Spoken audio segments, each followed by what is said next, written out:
Fahri abi hoş geldiniz. Hoş bulduk. Yayına girdik mi? Yayındayız şu anda. Hoş geldiniz tekrar. Metin Daşkın Bey hoş geldiniz. Hoş bulduk. İyi akşamlar dilerim size. Burada bizi seyredip bizi dinlemek isteyenlere de onlara da seve sma bu. Size sevgiler, saygılar dilerim başkanım.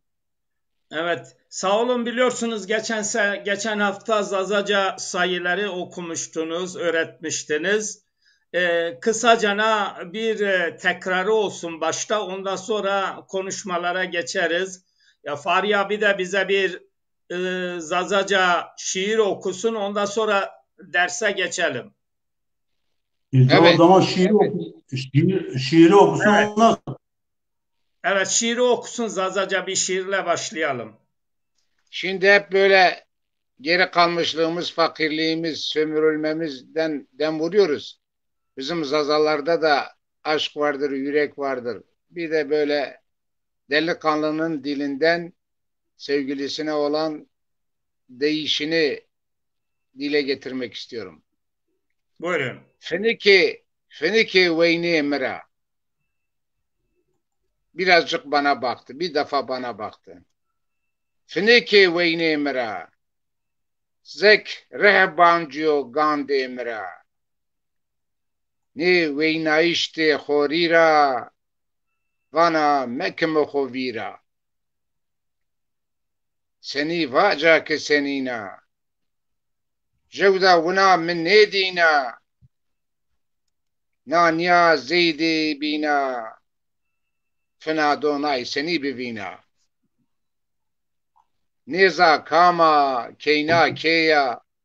Poşmana dımaneşiya. Boka na kesi nediya.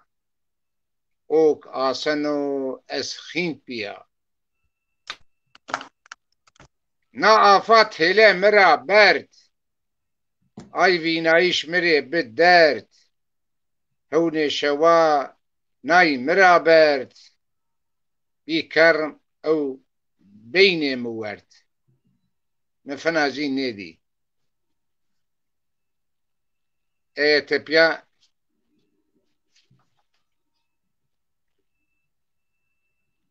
پید مندم نو دنیاده شاریرا آکینا کرد قن نیشنی ما ویرا از دو روژه نه حیف ما بگیرا حپس زندان کویو چولی جو مره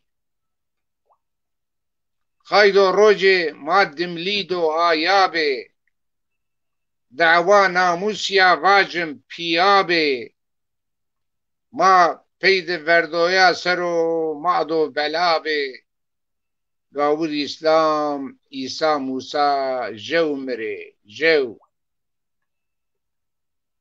ما قیمت زوان دی خو نزانا دای مارو کسی دست نیورزانا ما ماروتی مانو دما رمزانا شیخ و آقا خاین وکیل جو مره جو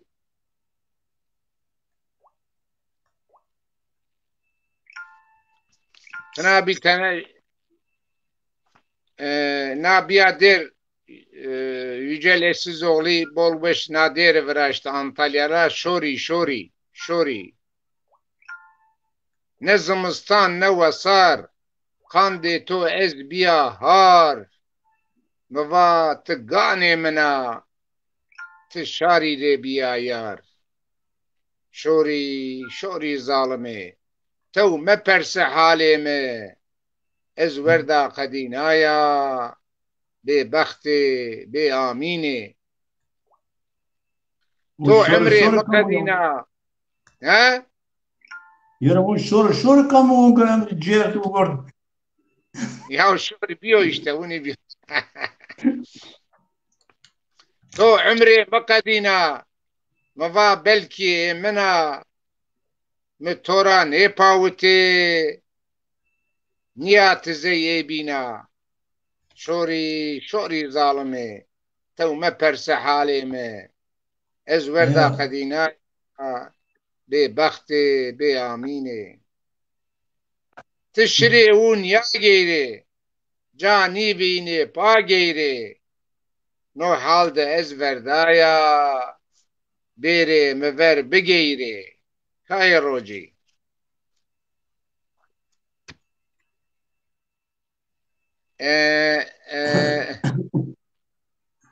Nazi Derde toplum tut, dema. Metin derde tut kardeş zofu. veşo Diyorum veşi. derde tut. Rındır sağ olasın. Bes var bu. Tur rındır Derdimizi tutura. sekerim ha derdi zaten derdi Ahmet Cihancı'nın derdi zari zoru. Derde tut zofu ya. Zofu. Bu bol Şimdi, verecek.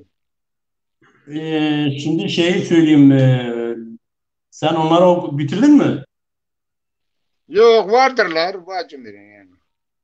Tamam yine okursun arasında. Ara sıra okursunuz, evet. Şimdi Mahmut Bünal'ın bahsettiği sayılardan bahsettiniz. Geçen hafta o sayılardan bahsetmiştik zaten. Bilmiyorum yani bir daha tekrarlamanın bir anlamı yok. Herkes sayılar biliyor. Sayıyı bilmeyen adam yok ki. Ya Bence zaten sayı... zaten mesele dili bilip de sayılara gelme en az Evet. üçüncü, beşinci ders olması lazım. Bizim bence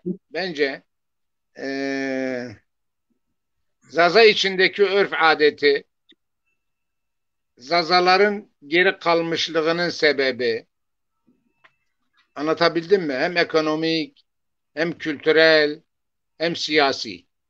Anlatabildim mi? Tabii o da olabilir. Yani o Bunları olmaz diye bir şey yok. biz O da bunları ele olabilir. alırsak, bunları ele aldığımız zaman işi kökünden tutmuş oluruz. Yani eğer bir insan, bir toplum dili yasaklanmışsa, dilini öğrenmesine müsaade edilmemişse, dilinin öğrenilmesi için tüm engelleri planlı bir şekilde ortaya koymuşsa, bu planlarını açığa çıkarttığımız zaman bilinçlenir. Bilinçlenince sayısını dağıtırlar, sözünü dağıtırlar. Anlatabildim mi? Tabii, tabii. Bence aydınlanmak üzere konuşmaları yaparsak daha iyi olur. Yani e, hiç azaza bilmeyen bir arkadaşa sen bir ikiyi öğretmeye baksan zaten o niyeti O zaman olsa öğrenmeye onun önce davasına sahip çıkar. şimdi onun zazalıktan da yani zazalıktan alakası yok. Yani bilmeyen adamın zazalıkla ne alakası? Şimdi Heh, en azı yabancı ya yabancı ben buradayım yani mesela bir yabancı bir şeyi öğrenmek istediğinde yani mesela diyelim ki Arap'tır bugün bana sordu dedi yani bir 2 3 böyle saydı 4 5 o adam ona kadar saydı yani bir Arap bir Türkçe sayı saymasını sayabildi yani. Mesela o bana sordu dedi sen Arapça sayar mısın dedi. Ben de Arapça ile ona saydım. Yani şimdi dili bilmek isteyen adam Arapçada da sayar, Türkçede de sayar, her şeyde de sayar. Biliyor musun? Her şeye sayar. Yani şimdi insanın senin demin anlattığın o konuya geliyor. Yani insanın benliğinde olmalı, kişiliğinde olmalı ki kişiliğinde, benliğinde oldu mu o her şeyi kavrar, her şeyi öğrenir. Her şeyi gayret etmeye çalışır. Sen nasıl bugün benliğinde bir şey öğrenmek istiyorsan hemen gidip usta o başı olmak istiyorsun. Yani usta olmak istiyorsun ya da bir yerde çalışıyorsun, onun mesleğini öğrenmek istiyorsan onu ne yapıyorsun? Benliğine koyuyorsun. Yani ben diyorsun ki bunu öğreniyorum. Bu iş de böyledir. Yani bu dil de böyledir. Bu dili öğrenmek isteyen gayret edecek. Herkes gayret edecek ki öğrensin. Yani yoksa böyle dışarıdan söylenen laflarla dil öğrenmiyor. Mesela şimdi ne söylesen ha benim mesela diyelim ki yaşlılara sor ya bize yaşlılara sor. Çoğu yaşlılara sor. De ki örümcek nedir? Yani bir sor da örümcek nedir? Ne değil mi? Şimdi sor. Kim biliyor örümcek ne olduğunu? Ya kimse bilmiyor Bey, örümceğin ne olduğunu bilmiyor. Örümceğe diyor böcek. Dur bir dakika mama böcek diyor. senin He? senin dediğin gibi Metin kardeş senin dediğin gibi yani bu öğrenmek isteyen öğrenir diyorsun. Bir de şu var. Mesela senin Fransızca, Demek ki Almanca öğrenmek isteyen, öğrenmen gayret etmek değil isteyenler bu. yoksa ya, Bir Zaza'nın Zazaca ana dilini unutması, bilmemesi yankı yaptı. Senin sesin yankı yaptı. Yok, Bir sesi Zaza, güzel, sesi güzel. bir Zaza'nın ana dilini bilmemesinin nedenlerini öğrenmesi bence çok daha Ama önemli. Metin Neden öğrenemedi ana gelmiyor. dilini? Sesin gelmiyor. Bir şey mi açık? Allah Ne benim Metin Bey, ses var ya. yakama Senin konuşuyor. senin telefonunda sorun var. Ben Sende hiç sorun işitmedim. var Metin Bey. Sen Anlamadım. kulaklık tak. Metin Hoca? Alo? Benim telefonumda mı? Metin? Evet, senin telefonunda sorun var. Sen yeniden çık, yeniden gir. Bak, zayıf görünüyor senin telefonun. Ee, telefonun zayıf görünüyor. Evet. Fahri abi. Fahri abi. Evet, evet canım. Ben Buyurun. gene bir şiir oku Metin gelene kadar biraz sohbet edelim çünkü Neşay, e, Neşay, evet. Neşay, Neşay yani bize güçleri yiyemedi. Neşay. Pera persay ezalıma. Do seni bi kadine ma. Mişevre girdi ronay. Karari vetti kandema. Vati sifte dimilyara. Haini ve cimcimyan ra. Veyşan makamu mala. Veçinim inamiyan ra. Sifte dest eşti şeğlere. Neşa ina vece rayra. Vehri aru erdemi. Khunne roti kande para. Vakta ağay veşi nebi. Ek biji binde şeği dibi. Labe nim ağay bebakti. Horroti şiri hadrebi. Şeyh Said و Seyit Rıza velat Parizi ambaza gani xuda veşnay xu kert. Şeyh Said و Seyit Rıza velat Parizi ambaza gani xuda vesiye xu kert dimli birresne maraza. Yani dilimizi unutturmak için bize önce ağa ve şeyhlerimize el attılar. Sizi mebus yapacağız dediler. Ama Bizden dimliği koymuşsun. dimli, Zaza bizde dimli diyoruz. Zaza dimli aynı şey. Ya yok aynı değil ya. Onu söyle. Onu ya ters söylüyor. Aslında bu gibi şeyleri bu feodal kimlikleri ortadan kaldırmak lazım. Yani biz feodal kimliklerle hareket ediyoruz. Daha hala aşiret kimliğiyle hareket ediyoruz. Bunlar Zaza dilimiz aynı. Bak şimdi aslında ben sana bir şey söyleyeyim mi? Bir sürü araştırmalar yaptım. Yani evet. Zaza dimli olması önemli değil. Mühim olan aynı halkız, aynı dili konuşuyoruz. Anlatabildim mi? Ha, yani bu Yok. önemli. Önemli Yok o yani. değil. O Sümerlerden önemli beri değil. Sümerlerde Zazalara Dumbululu diyorlar. Sümer Yok. kitabelerinde. Neyse Yok o yok öyle bir şey tarihçilerin yok. işi. Ya gözünü seveyim seni. Sen öyle bir şey yok. Onlar nereden bunları böyle uyduruyorlar, söylüyorlar. O ne Ya sen öyle bir biliyorsun şey. ne ben biliyorum. Bu tarihçilerin işi binlerce senedir Tamam Siverek'te, kim yazmış Gerger'de, bana söylesene. Kim yazmış bana onu? Bana söylesene onu kim yazmış? Nerede yazıyor bunu? Nerede yazmış?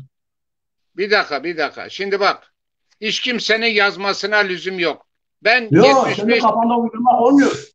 Biliyor musun? Ama ben hayatımda 2 tane dimlik görmüşüm, başka dimlik görmemişim. Varsa senin bir şeyin bildiğin varsa bana gönder. Arkadaşlar, Evet. arkadaşlar, Ama yalnız lütfen bunu başka zaman konuşursunuz. Biraz bizi hayır dinleyin. hayır hayır hayır hayır. Hayır hayır. Bir dakika. Dur. Bu önemli ya. Yani bizi yalnız birbirimize karşı kafandan uydurursan kelimesi Metin kardeş yanlış oldu o kelime. Benim kafamdan Ya uydurmaya şimdi ben ihtiyacım yok. uydurursam sen bana kızacaksın. Ben uydurursam sen bana kızacaksın.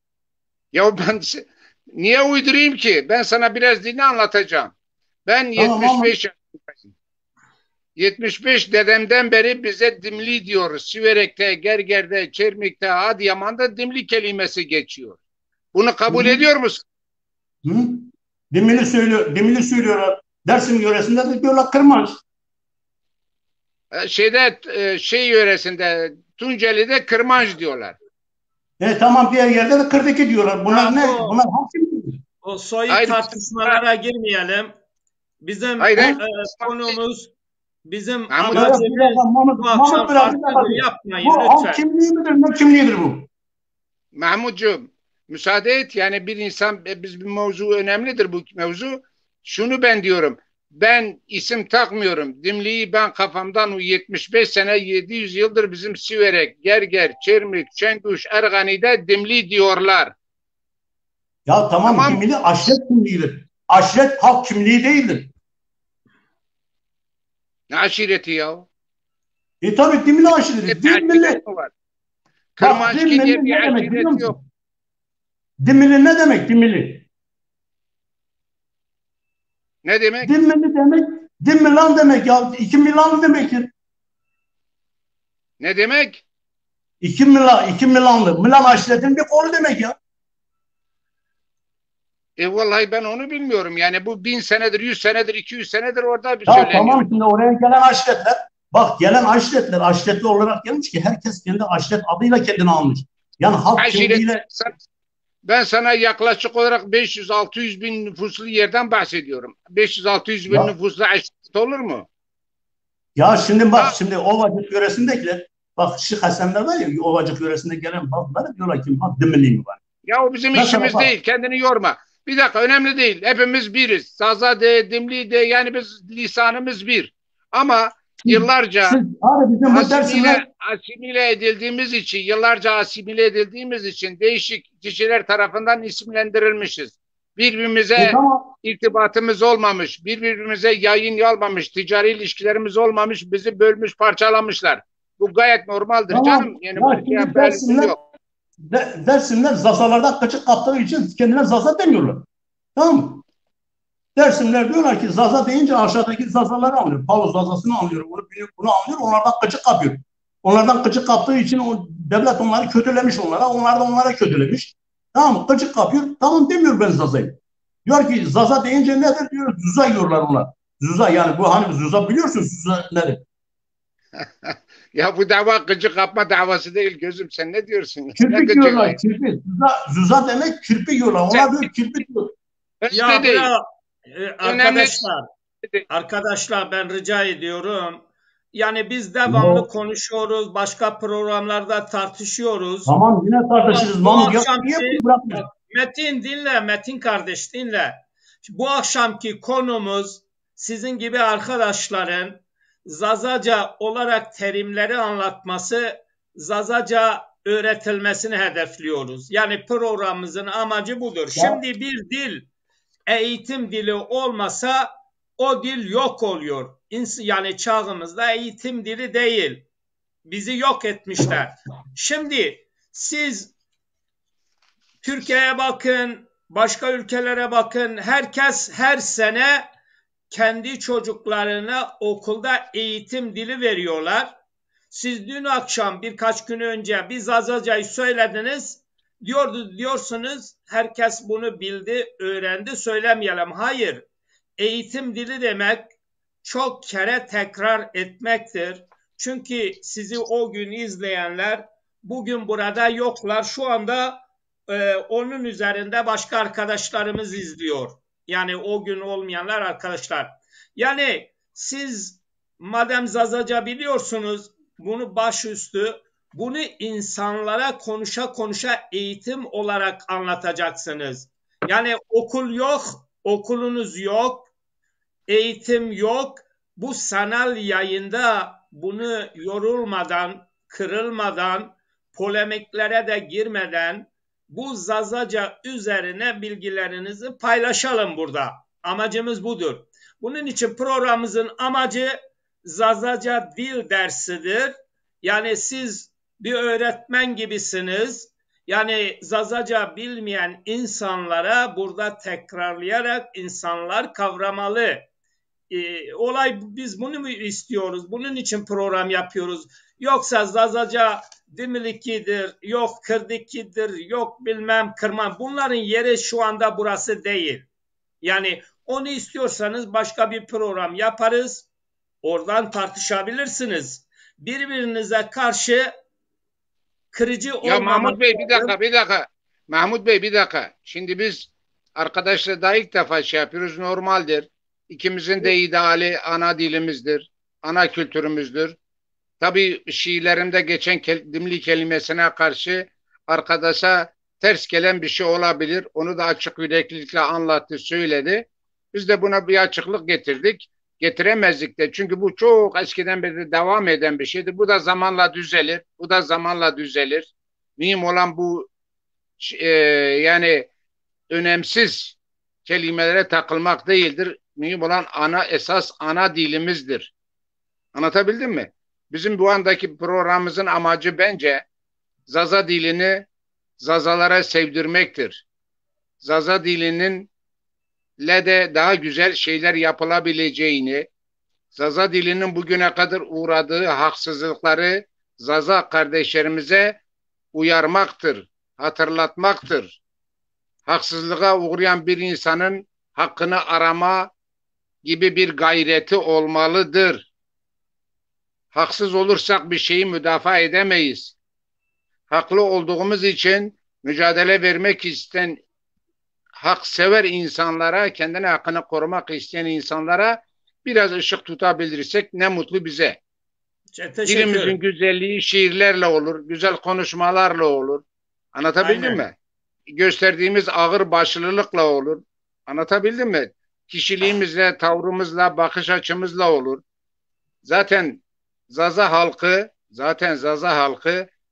baba dedesinden gördüğü örf ve ananelerle bugüne kadar gelmiş ve Türkiye'de çok saygın bir yer kazanmıştır. Büyük şehirlerdeki Zaza, belli bir yere gelen Zazaların tavırları, davranışları hiç kimseye yani yüz karalığı getirmemiştir. Hep mert, cesur, haksever, hak bilir insanlar olarak tanıtılmıştır.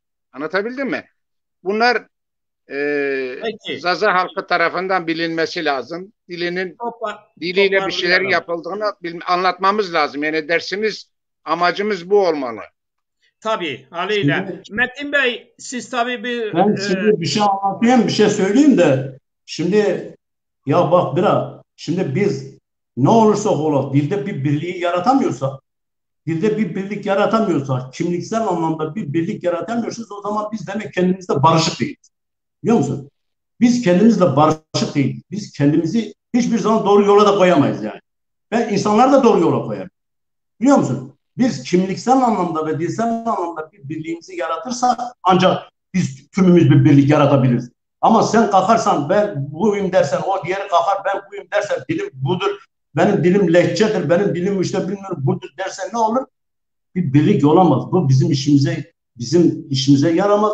Tam tersine bizi bölmeye çalışıyor. Bize yani düşman olanlar, bizden faydalananlar bu işin peşinde koşuyorlar.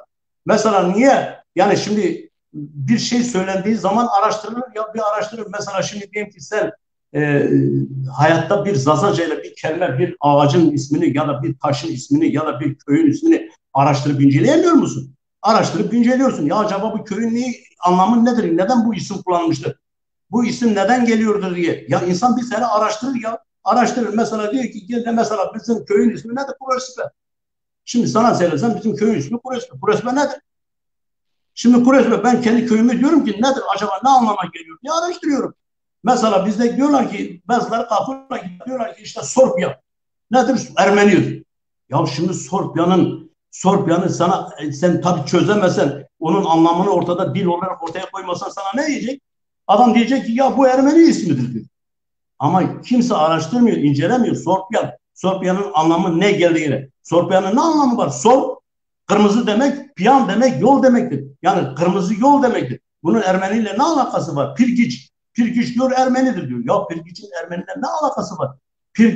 Pir anafordur. Demek ki samak dönenlerin yeridir. Pirin samak dönen mekanıdır anlamında kullanmıştır. Ama bunu Bizim insanlarımız götürüp bunu Ermeni'ye bağlıyorlar. Götürüyorlar, bilmiyorum nereye bağlıyorlar, oraya bağlıyorlar, buraya bağlıyorlar. Kardeşim, Şimdi onu bir dakika ya, niye geliyorsun? Biz onu bazı önemli şeyleri anlatıyoruz yani. Hiç önemli değil. Bunlar hep tartışılıyor güzel kardeşim. Ya konunun dışına çıkıyorsun. Tartışılan var mı? Şimdiye kadar tartışılan kim öğrenmiş? Zazaca öğretmenlik yap bize. Zazaca öğret bize. Ya Mahmut bir dakika dur, yani bizim bildiğimiz, sen tabii sen bu dillerden anlamadığın için, bilmediğin için sen bilmiyorsun bizim aramızda ne tartıştıklarımızı. Bizim dillerden Nasıl ne şey görüyorsun? Nasıl bilmiyorum, sen arkadaş dedi ki demeli ki hadi sen onu tartışıyorsun. Şimdi bunun yeri burası değil Metin Bey, onu başka bir programda tartışın. Ya ben onu tartışmadım ki, sen anlamadın yine. Bak ben onu mu tartıştım? Ben onu tartışmadım. Ben onu diyorum ki ben diyorum ki dilde birlik olmasa, kimliksel anlamda birlik olmasa boşu boşuna burada konuşmanın bir anlamı da olmaz. Biliyor musun? Biz ne o zazalardayız. Şimdi bizim dersimler diyorlar ki biz işte o zazalarda gıcık aldık. Ya biz o zazalardan değiliz. Ne o zaza? Zazalar o zazadır. Mesela bugün diyeyim ki Afganistan'da Zaza'yı var. Mesela Ahmet'i Zaza'yı var. Durani Zaza var. Git Peştunlara sonra onlar da diyor biz Zaza'yı. Onlar da fanatik. Onlar da bizim aramızda da fark var. Var. Şimdi kalkıp da şimdi o Zazalara bakarak biz kendimizi Zaza düşmanı mı yapacağız? Yok. Biz kökensel anlamda Zaza, Sasani kökeni olduğumuz için kendimize Zaza diyoruz. Yoksa başkasına bakarak Zaza demiyoruz. Bizim atamız kimdir, babalarımız kimdir? Anadolu'da 640 sene uygarlık kurmuş bir toplumun Beram kökünden gelmiş çocuklarız. Biz Kısra Beylerin soyundan gelmiş insanlarız ya. Biz bunların soyundan geldiğimiz için kendimize Sasani diyoruz. Aç sana Deylemlere bak, aç Dimlilere bak. Kimin hangi tarihine, Bermeklere bak, kimin hangi Aşret'in köküne bakarsan bak, hepsi Sasani kökendir. Yani biz şimdi atalarımız kimdir? Sasan. Biz atalarımızla göre hareket ediyoruz. Anlaştık. Biz yoksa Aşret kimliğiyle ortaya çıkmıyor. Birisi Kırmancı demiş, birisi Demirki demiş, birisi bilmem ne demiş. Ya bunlar Aşret kimliğidir, bunlar halk kimliği değil. Biz bunu şimdi tarih dersi değil. Durun lütfen ya. Tamam, şimdi bitti. O bitti. Tamam, o bitti. Bizim tartışmamız bu kadar. Yani sen bunu büyütmek istemiyoruz. Yani bazı önemli şeyler var. Mesela ben bizim arkadaşlar konuşurken de bir ara benimle tartışırken de bu meseleyi tartışmıştık. Ben hatırlıyorum. Bu ara benimle tartışmış. Bunu yine bunu da söylüyor. Bizim bu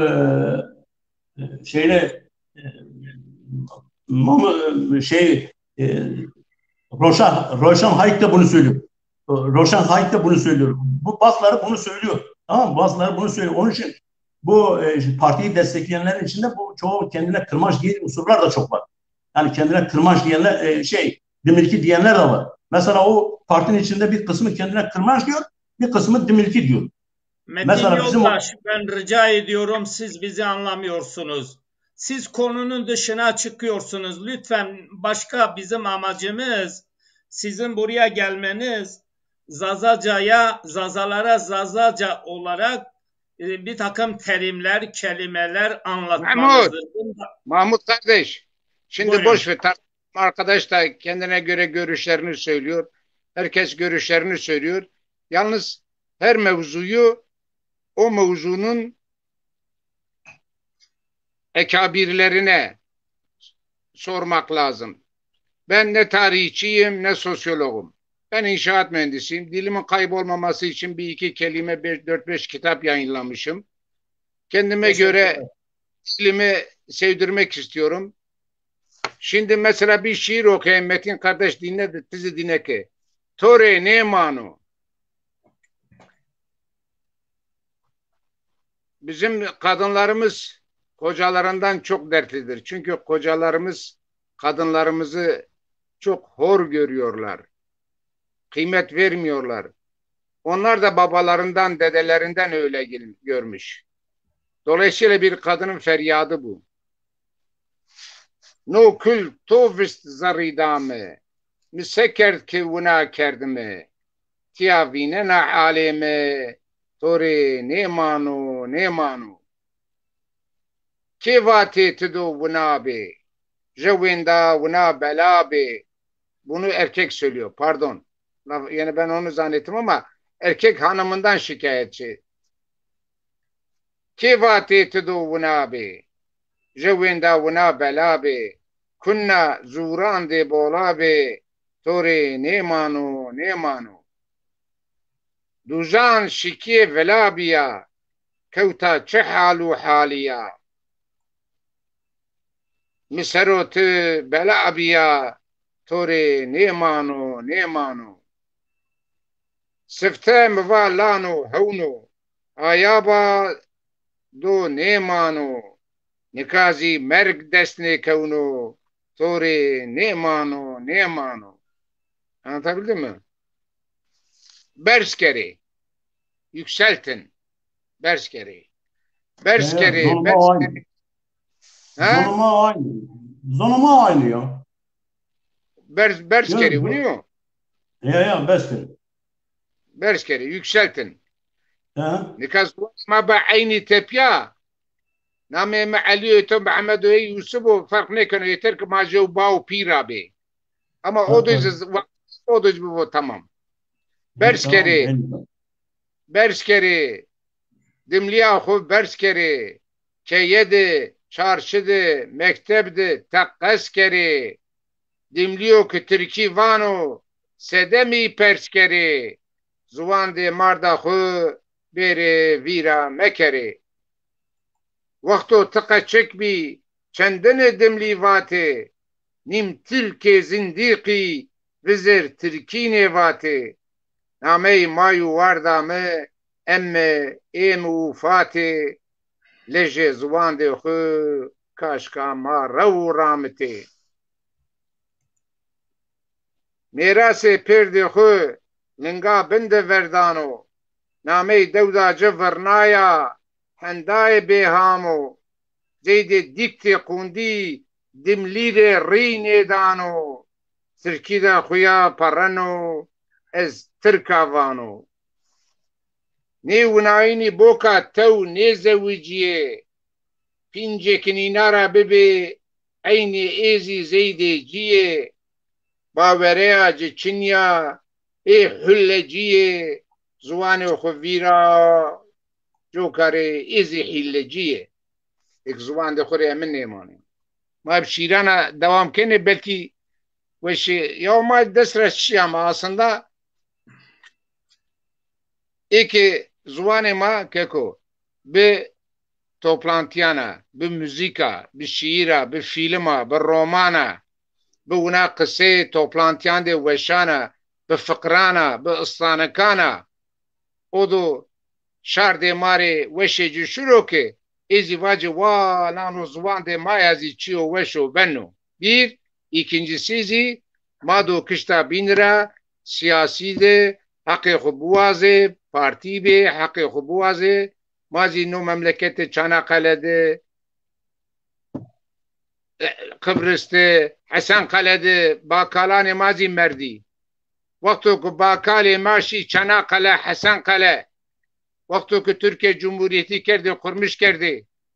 Eğer inare bu vate şma yeni, madu Cumhuriyeti rone zuane şma yasak kerese eşi o harp. Berdi harp, kişti merdi kande vatan de xu velati xu dima zuwane ina yasak kerdi. No adaleto. Ya karşı İngiliz'e leş kerdi. Zuwane İngiliz'e serbest, zuwane ma yasak kerdi. İlk merdi billah kesed umardı perde xuraşi. Na hıyanete ya, na puşte ya, puşte. Faham kert? Onun için mazi tor mezeldere kandini velati merde gunya korujnaya madu inare ver biviciye. Ne vakto ku ver bicene ne hesabı makami bikere ne mali bikere ne mevki bikere. To faham kert nezi egoy khud tatmin kere. Ya faham kert. Nefer bu gerek nefer askeri davada xubu. Ne vacu ez bakan ba pardon ez başkan ba ez dernek üyesi ba ez federasyon ba ez nizasçı ba ne زي نفريا أحقص أخو جرك برامو ليش يقول بدو إذا في شيء قصي كان قصورون يد زايمة سكر يا ما نينا سرقسي يا محمود جمسن anlamıyorsun ben anlıyorum. Güzel konuştun, güzel konuştun, haklı konuştun. Umarım herkes bir ders çıkarır. Yani bunlar yani haksızlığa uğramış bir halkız. Haksızlığa Aynen, uğramışız ya. aynen, aynen. Devrimcilik, hep söylerim. Devrimci olmak mağdurun ve mazlumun yanında olmaktır. Sadece kendi haksızlığım değil, yanındaki komşuma haksızlık olursa, Türkiye Cumhuriyeti'ne haksızlık olursa, ezilen bir halka haksızlık, nerede haksızlık varsa devrimci adam onun karşısındadır. Bila menfaat, bila makam. Vicdani diye bir şey var. Geçenlerde bir çocuk bir kadını erkek şiddetinden korumak için girdi. Genç çocuk öldürüldü. Öldürüldü ya. Allah anasına babasına sabır versin. Ama bu bir yerde de bir takım insanlara örnek verilecek bir harekettir. Takdir edilecek bir harekettir. Yüzünü kapatıp gidenler canını kurtardı ama acaba utanıyorlar mı? Onun için haksızlığa biz uğradık. Hakkımızı arıyoruz. Demokratik yoldan hiçbir eylemye girmeden, anlatabildim mi? En Ya güzel şekilde demokratik eylemler örgütlenip bizim hakkımızı arayacağız. Ve beraber birlik olacağız. Kendi aramızda da bütün şahsi problemleri de silip atacağız. Peki, teşekkür ederiz. Teşekkür ederim. Metin Bey, sizin resimli Zazaca şeyler var ya, paylaşımlarınız vardı. Bu paylaşımları gösterebilir misin? Anlatabilir misin? Evet, ha. Buradan nasıl göstereyim sana? Sen göstermen lazım. Ben burada gösteremem ki. Biraz senin yanında vardır. Senin yanında yok mu? Ya ben Sen bu internete girip nasıl sana göstereceğim? ikinci bir şey yok mu yanında? Alet yok mu? Yok öyle bir şey yok. Evet. Önceden Ben haberin yoksa söyleyecektim. önceden haber vermen lazımdı Mahmutcuğum arkadaşa. Ben Şimdi haber verdim güzel ben bir şey kardeşim. söyleyeyim. Ben bu konuda bir şey biraz konuşmak istiyorum da mesela bu zıt ve eş anlamlı kelimeler üzerine Zazaca'da eş ve zıt anlamlı kelimeler neler? Buyurun. Tamam mı? Nelerdir? Ben bu konuda konuşmak istiyorum da yalnız Tamam, buyurun. yanlış şeyi söyleyeyim de bizim mesela bizim Zazalar çoğu yerde hani Zazaca bir kelimenin bir kelime olduğunu zannediyor. Yani diyor ki yani mesela diyor ki nedir? Diyor ki bayat. Bayat kelimesi nedir? Mesela bayat kelimesi zannediyorlar ki tek bir term. Yani bayat bizde diyorlar term. Term yani bayat diyorlar. Mesela eş anlamlı nedir? Kerttir. Yani kert, yani kert anlamda, ter anlamda kullanmış. Mesela bazı zazalar bu kelimelerden farklı kelimeleri olduğu halde farklı kelimeler konuştuğu için bunları farklı sayıyor. Yani diyor ki işte Zazaca'da da işte farklıdır, bilmiyorum nedir. Ya bunlar eş anlamlı kelimeler. Eş anlamlı kelimeler olduğu için Zazaca'da bir sürü eş anlamlı kelimeler var. Mesela diyelim ki ceza nedir? Ceza nedir? Yani şimdi ceza verdiğin nedir? Birisine ceza verdiğin nedir? Diyoruz ki adam diyor sıtam diyor. Mesela diyor sıtam ceza vermek. Mesela aley yani ona da o eş anlamlıdır yine. Yine eş anlamlıdır. Mesela bilmiyorum yani çoğu insanlar biliyor mu bilmiyor mu neyin nesiyse ben bu konuda birçok şey yazdım. Yazdım ama bunu ileride şey olarak da çıkaracağım. Bu eş anlamlı kelimeler ve zıt anlamlı kelimelerin yüzlü şeyini çıkardım. Onun için bu eş ve zıt anlamlı kelimeleri Zazaca'da çok önemlidir. Bunu bilmek çok önemlidir. Onun için bu Zazaca'da eş ve zıt anlamlı kelimeleri bilirsen Zazaca'nın her şeyini çözmüş oluruz. Biliyor musun? Mesela zıt anlamında nedir? Mesela zıt anlamda dolu nedir? Dolu. Dolu ne? Mesela benim pır dolu diyor. Değil mi? Zıt anlamı nedir? Yani zıt anlamı dol demek. Yani bak boş demek. Yani boş. Zıt anlamı boş. Dolu boş. Dolu nedir? Pır. Boş ise tol. Yani boş demektir. Biliyor musun? Mesela sağ nedir? Raş. Zıt anlamı nedir? Sol. Ne diyoruz? Cep diyoruz. Sizde de öyle midir? Evet. Size. Mesela bizde yüksek anlamı nedir? Yüksek berz diyoruz. Demin sen söylemiştin ya. Yüksek berz demişsiniz. Ama bunun zıt anlamı nedir? Alçak demek. Alçak. Nizm. He, nizm. Doğru. Nizm. Mesela üst anlamını ne demek? Zazaca'da cor demek. Mesela onun zıt anlamı nedir? Alt demek. Ona ne diyoruz? Bin diyoruz. Bin. Sizde de öyle mi? He? Cer. Cer aşağı diyorsun. Cor yukarıdır. Cor yukarı demek. Cer aşağı demek. Cer aşağı. Cor yukarı demek. Tamam. Yo ya üst ne demek? Üst. Üst ser. Ser aşağı. Cer. Bin. Bin de diyorlar, cer de diyorlar. Biliyor musun? Ya bin. Biz bin diyoruz. Cer aşağı demektir. Ama alt demek bin altı demek. Bin alt demek. Tamam, üst, doğrudur. Alt. Doğru. Evet. Üst ser, bin alt. Cor yukarı, cer aşağı. Şey nedir? Mesela güney diyorsun. Güney ne diyorsun? Veroş diyorsun. Güney tarafı Veroş diyorsun. Güney tarafı, güney yönü. Veroş diyorsun. Onun zıt anlamı nedir? Kuzeydir. Kuzeye ne diyorsun? Peyroş diyorsun. Peyroş. Bakur. Ne? Bakur. Bakur Kürtçedir ya. Siz Kurmancı söylüyorsunuz. Evet, Kürtçedir. Evet. Kurmancı söylüyorsunuz. Biz ise öyle demiyoruz. Peyroş diyoruz. Tamam mı? Peyroş. Peyroş. Evet. Güney'e ne diyorsunuz? Güney'e ne diyorsunuz? Veroj mu? Evet, Veroj.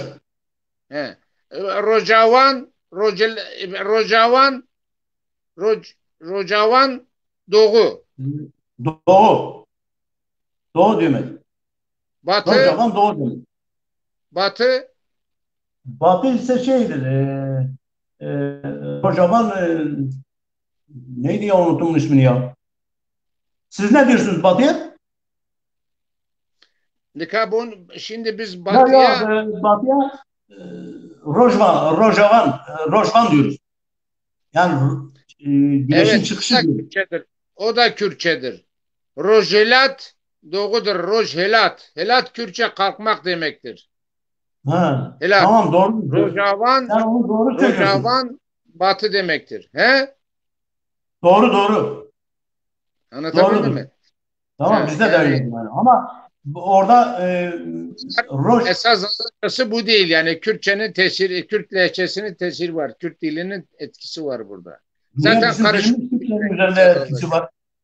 Şimdi Kürtler kendi dilini bizim dille de tamamlamıştır. Biz onların dilini tamamlamamışız. Onlar kendi dilini bizim dille tamamlamışlar. Kardeş dillerdir bunlar ya. Geniş ne demek? Mahmut, bunu kaldır da sonra. Geniş nedir? Geniş nedir? Yok, mesela biz verin diyoruz. Yok, biz verin diyoruz. Verin. Biz genişe verin diyoruz. Biliyor musun? Yani dar anlamına ne diyoruz? Zıt anlamı dardır. Tank diyoruz. Tank. Evet, tank diyoruz. Tank. Verin tank. Verin yani verin demek, eni demek, eni. Yok, bizde geniş. O da olabilir. Evet. Vera da olur, verin de olur. Fazla nedir? Nedir? Fazla. Zede. Bizde zede diyoruz. Zede Kürtçedir. Bilmiyorum, olabilir yani, bilmiyorum onu. Veşi. Fazla veşi. Zede. Veşi değil, zede. Ya zede Kürtçedir. Veşidir, Zazacası veşidir, veşi. Bilmiyorum. O Kürtçe ise o bilmiyorum. Biz öyle söylüyoruz. Bizim o tarafta öyle söylediği için ben öyle söylüyorum. İfade karışmış birbirine. Onun için diyorum. He. Mesela az, onun zıt anlamı nedir? Az. Ne? Az mı? Az, zıt anlamı az tabii. Yani fazlanın çoğu az. Zıt anlamı. Ha. Tayin. Tayin. Yok biz senik diyoruz. Senik. Şenik hafif demektir. Hafif bizde. Biz seniyi az diyoruz. Senik abanı. Lan senik. Tamam. O, işte farklılık oluyor tabii. O kadar bu kadar olacak tabii. Senik diyoruz. Mesela kirli nedir? Kirli layımın. Layımın. Yok biz öyle demiyoruz. Biz kler diyoruz. Kler. Tefsil banı. Kler Kler banı. Kürtçedir. Kler Kürtçedir. Tabii olabilir bilmiyorum ama Kürtler bizden. Yok ben Mesela onun Kürtçeyi iyi biliyorum ben. ya onun zıt anlamı nedir? Temiz. Ya Temiz. Bizim pak dilde o diyor. pak temiz. Pak diyoruz biz. Biz de pak diyoruz. Tamam pak. Kler. Layımın. Layımın. Layımın. Nevinde biz kler diyoruz. Kapsül banı. Kapsül. Kapsül banı. Biliyor musun? Terseli bilmiyorum ha. Kirli demek ya. Bizde ben de kapsül o Kler. mesela o Fatma Dalgıç. kirli diyor. Fatma Dalgıç. Fatma Dalgıç. Çire Kler diyor. Kler Kürtçedir. Biz de diyoruz kler ya. O bizim oranın yöresi olduğu için onu söylüyor. Kler de Ha, kapsül banı. ama bizde Kler Kürtçedir. Layımın. Layımın. Leymin bizde leymin bu Arapçadır ben dedim leymin ya. Valla biz Arapça. Ya burada Zazacayı habire Arapçadır, habire Kürtçedir. Biz sizden O leymin Zazaca kelimesinin olarak anlamı Arapçadır. Ya boş istiyoruz. ver sen dinle. Mahmut Burak sen dinle sen ne karıştırıyorsun? Mesela Ya soğuk. nerede biliyorsunuz kardeşim, bütün Zazaca kelimelere ya ya Kürtçe diyorsunuz ya Arapça diyorsunuz. Yani benim elimde sözlük var. Siz bu sözlüğün Ne diyor? aykırısını söylüyorsunuz. O zaman sen Tamam, doğrusunu sen söyle kardeş. Sen de Sen sözlükte oku. doğrusunu söyle Mahmut. Doğrusu bak He. Fatma Dalgıç yazmış. Fatma Dalgıç Kale. yazmış. Siz bütün kelimeleri de şeye getiriyoruz. Ekrana getiriyoruz. Hıdır Çeliker yazmış. Layım diyor işte layım. Layım. Evet buyurun. Layım işte layım. Doğru söylüyordur. Kler Kürtçedir. Ya, Kler. ya bizim orada kale diyorlar. Kastilvan ya. Ya çiğne ben o. Bir şey önemli değil. Mühim olan kelimeleri doğrusunu bulmak. Keko yoksa önemli Tamam değil. ama Benim Mahmut ne doğrusunu bulmuş öyle bir Mahmut söylesin kendine. Nereye gitti o? bunlar bastık.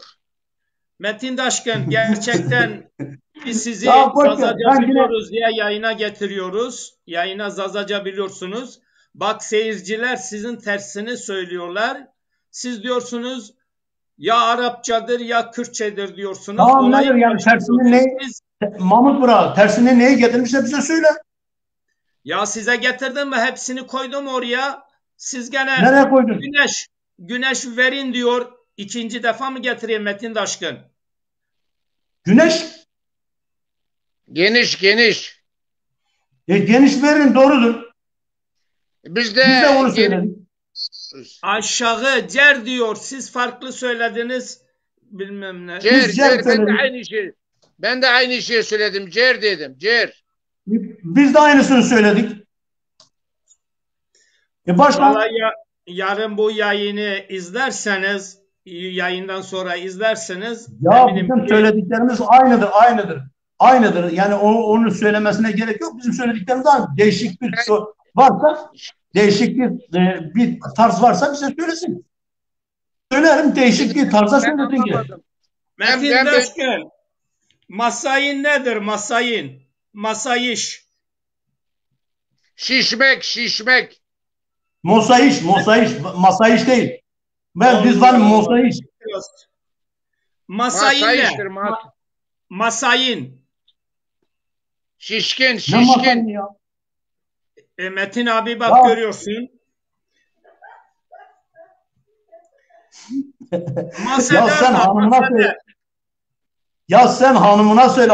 Hanım da bilir. Mosayiş ya. Mosayi bana. Demiyorlar masayiş. Bana bana mosayi bana ya. Masader siz- nedir Metin Daşkın, masader? Siz Masada- masa işliyorsunuz. Metinciğim siz masa işliyorsunuz. Biz masayı işliyoruz. Bunda bir şey yok. Şive farkı ya. Ne var? Tamam Aynen. doğrudur. Aynen. Doğru ya. Ya ağız farklıdır. Şüphe farklı değildir abi. Şüphe değildir. Ya ağız farklıdır. Masnayiş, Biliyorsun. masnayiş nedir? Masnayiş. Şişirmek. Mosnayiş ne ya? Ya şişirmek. Mosnayiş. Masneye. Ya Şişkin. Mosnayiş. Yo masneye, masneye. Metin Daşkın. Ya- Masneye nedir bura? Masnaya değil. O olacak ha. Ya Kardeşim az olmaz. İnat etme. Biz ma diyoruz. Sen mo söyle. Şişmiş demek. Ha? masna yok. Şişiren. Ya, olmaz. Aynen Şişiren. doğrudur. Fahri Bey doğru söylüyor. Ben anlamadım ki sen ne Mastavi. söylüyorsun. Mastavi. Hep A'dan gittim masnavi. Ne? Mahmut Bey ne? Mastavi. Ne masnavi ya? Sulu yoğurt. Ha, o öyle değil. Most. Must avi. Must avi. Yok sözlükte Ya, mastavi mastavi. geçiyor kardeşim. Aynı şey. Peki buyurun. Yok ya o masnavi o kafadan uydurmuş ya. Boşa ona cevap. Master. Ne? Master. Ya sen Türkçesini söylesene. Master nedir biliyor musun? Bir dakika. Master elle kelepçeyle tutulan büyük kepçedir. Metin Daşkın huni nedir? Türkçe zazacası huni. Huni Türkçesinde de hunidir. Yok zazacası Master. nedir? Ha, Ya huni evet, bu şeydir doğru. abi. Böyle huni olan şey var ya ona huni diyorlar. Master. Ha, unuttum ya. Maşık nedir? Maşık. Ben anlamadım. Ya sen Türkçesini söyle. Sen onu doğru okumuyorsun. Ya ben çok ya sözlük var, siz sözlüğe de itiraz ediyorsunuz kardeşim. Ya kim yazmış o sözlüğü kim yazmış? Yok, Ya öyle bırak. reklam olur diye söylemiyoruz. Ebu Bekir Pamukçu mu yazmış? Ben bilmiyorum. Önemli değil. Önemli. Bir arkadaş emek vermiş yazmış ya. Tamam ama Mahmut söyle ne ismini dedin bana. sen? Efendim? Mahmut Ya Bey. ismini şey demiyorsun. Ya şimdi siz terimleri Türkçe zazaca millete anlatırsanız iki kişi birbirinize yorum yaparsınız, güzel olur. Yorum yapıyoruz. Ne yapıyoruz biz sen demiyorsun. E, Ya biz yorum yapıyoruz işte söylüyoruz. Mesela Mahmut. bak ben ne dedim? Geniş nedir? Dedim geniş nedir? Verin dedim. Bu İyi, arkadaş tamam. ne dedi? Bu arkadaş ne söyledi? Sen ne dedi? Ben Hera. Hera dedim. Ben verin dedim. Mesela dar nedir? Tank dedim. Sen de tank dedin. Mesela Peki size başka bir zazaca terimi okuyorum. Mermori. Mahmut Ne? sen bırak bizi biz kendi şeyimizi okuyalım. Boş ver sen orada Bir doğru dakika okumuyorsun. Onu dur. kim yapmışsa Mahmutcuğum ne dedin? Mermori. Türkçesini söyle nedir bu Türkçesi? Ateşli kül. Ha, Marmore. Evet, mermori. Burada öyle yazılmış. Marmor. kül nedir? Kül nedir? Boş ver sen o kitapta boş ver sen o kitapta kül olduğunu nedir onu bul söyle. Ya önemli Kül değil nedir? o Marmor bir şey. Marmor. Bir dakika o kitabın nasıl yazıldığını göreceksiniz. Bak şimdi. Kül nedir orada?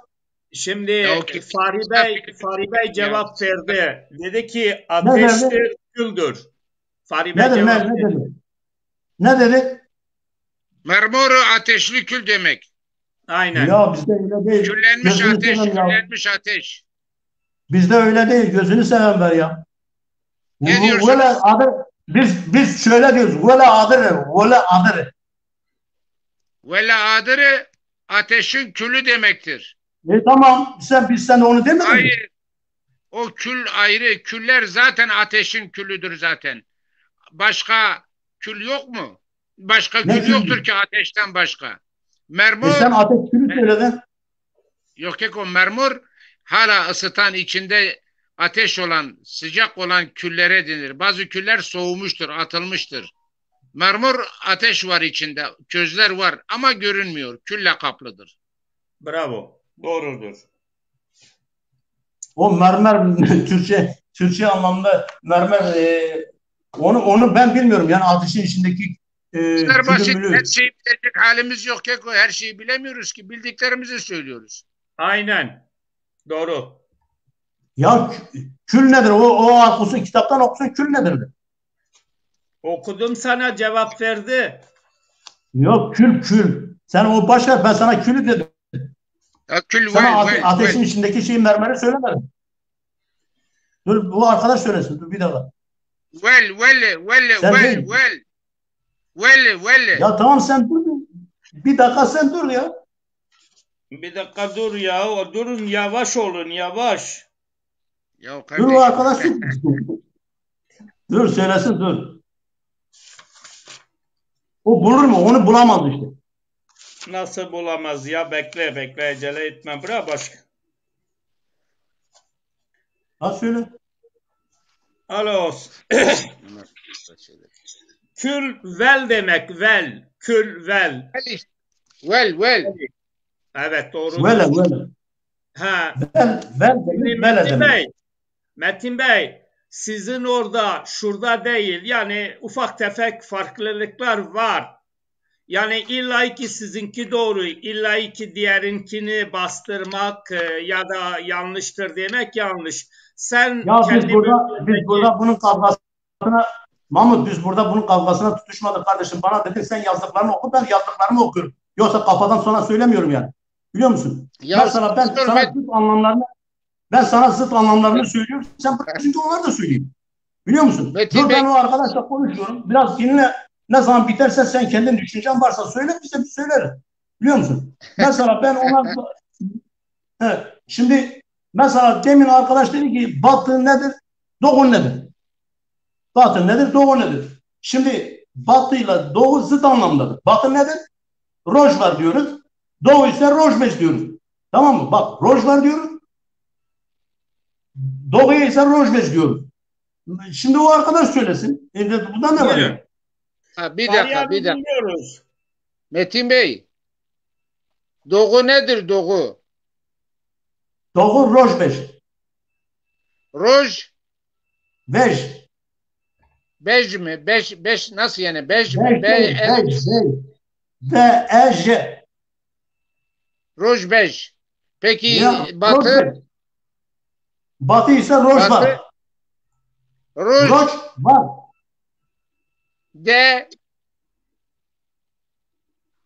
R-O-Ç W-A-R. Dojovur. Evet. Dojovur. Vallahi ben bilmiyorum. Siz ne diyorsunuz? Biz yani Rojavan, Rojelat diyoruz. O Kürtçedir. O zaten oradan gelir. O tamam Kürtçe, mesele değil. O mesele değil. Bir dakika. Mesela Mahmut, gündüz nedir? Bir dakika. Ya biz boş ver onu geçelim yani. Bilmediğimiz bir şeyi bilmeyiz ya. İlan ki bilecek değiliz ya. Biliyor musun? biz Gündüz nedir? Günaydın. Gündüz Birbirimize bizden roj demek. sabah. Bak gündüz bir dakika. Gündüz bize roj demek. Gece ise şeb demek. Mesela sizde Evet. nedir? Gündüz nedir? Gece nedir? Aynı. Aynı tamam. Mesela geç yani geç gelmek. Mesela geç oldu demek. Berey. Herey diyoruz. Biz herey diyoruz. İşte berey Erken fark nedir? et. Evet. Berey. Erken nedir? Erken Rav. Tamam, doğru. O da doğrudur. Onlar doğrudur biliyor musun? Mesela aç nedir? Aç Veyşan.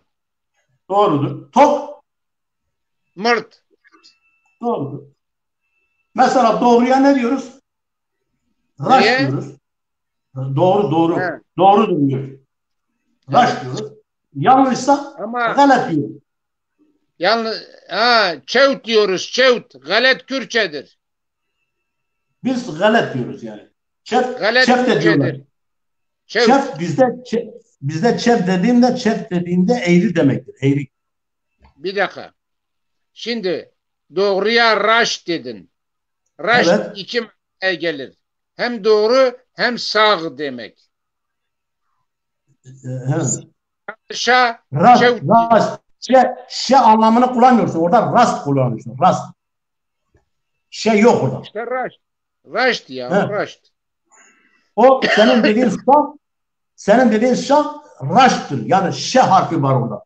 Ama rast dediğimizde yani mesela diyoruz rast dediğimizde doğrudur. Rast yani rast sonu. O Kürtçedir. Yani, Rast Kürtçedir.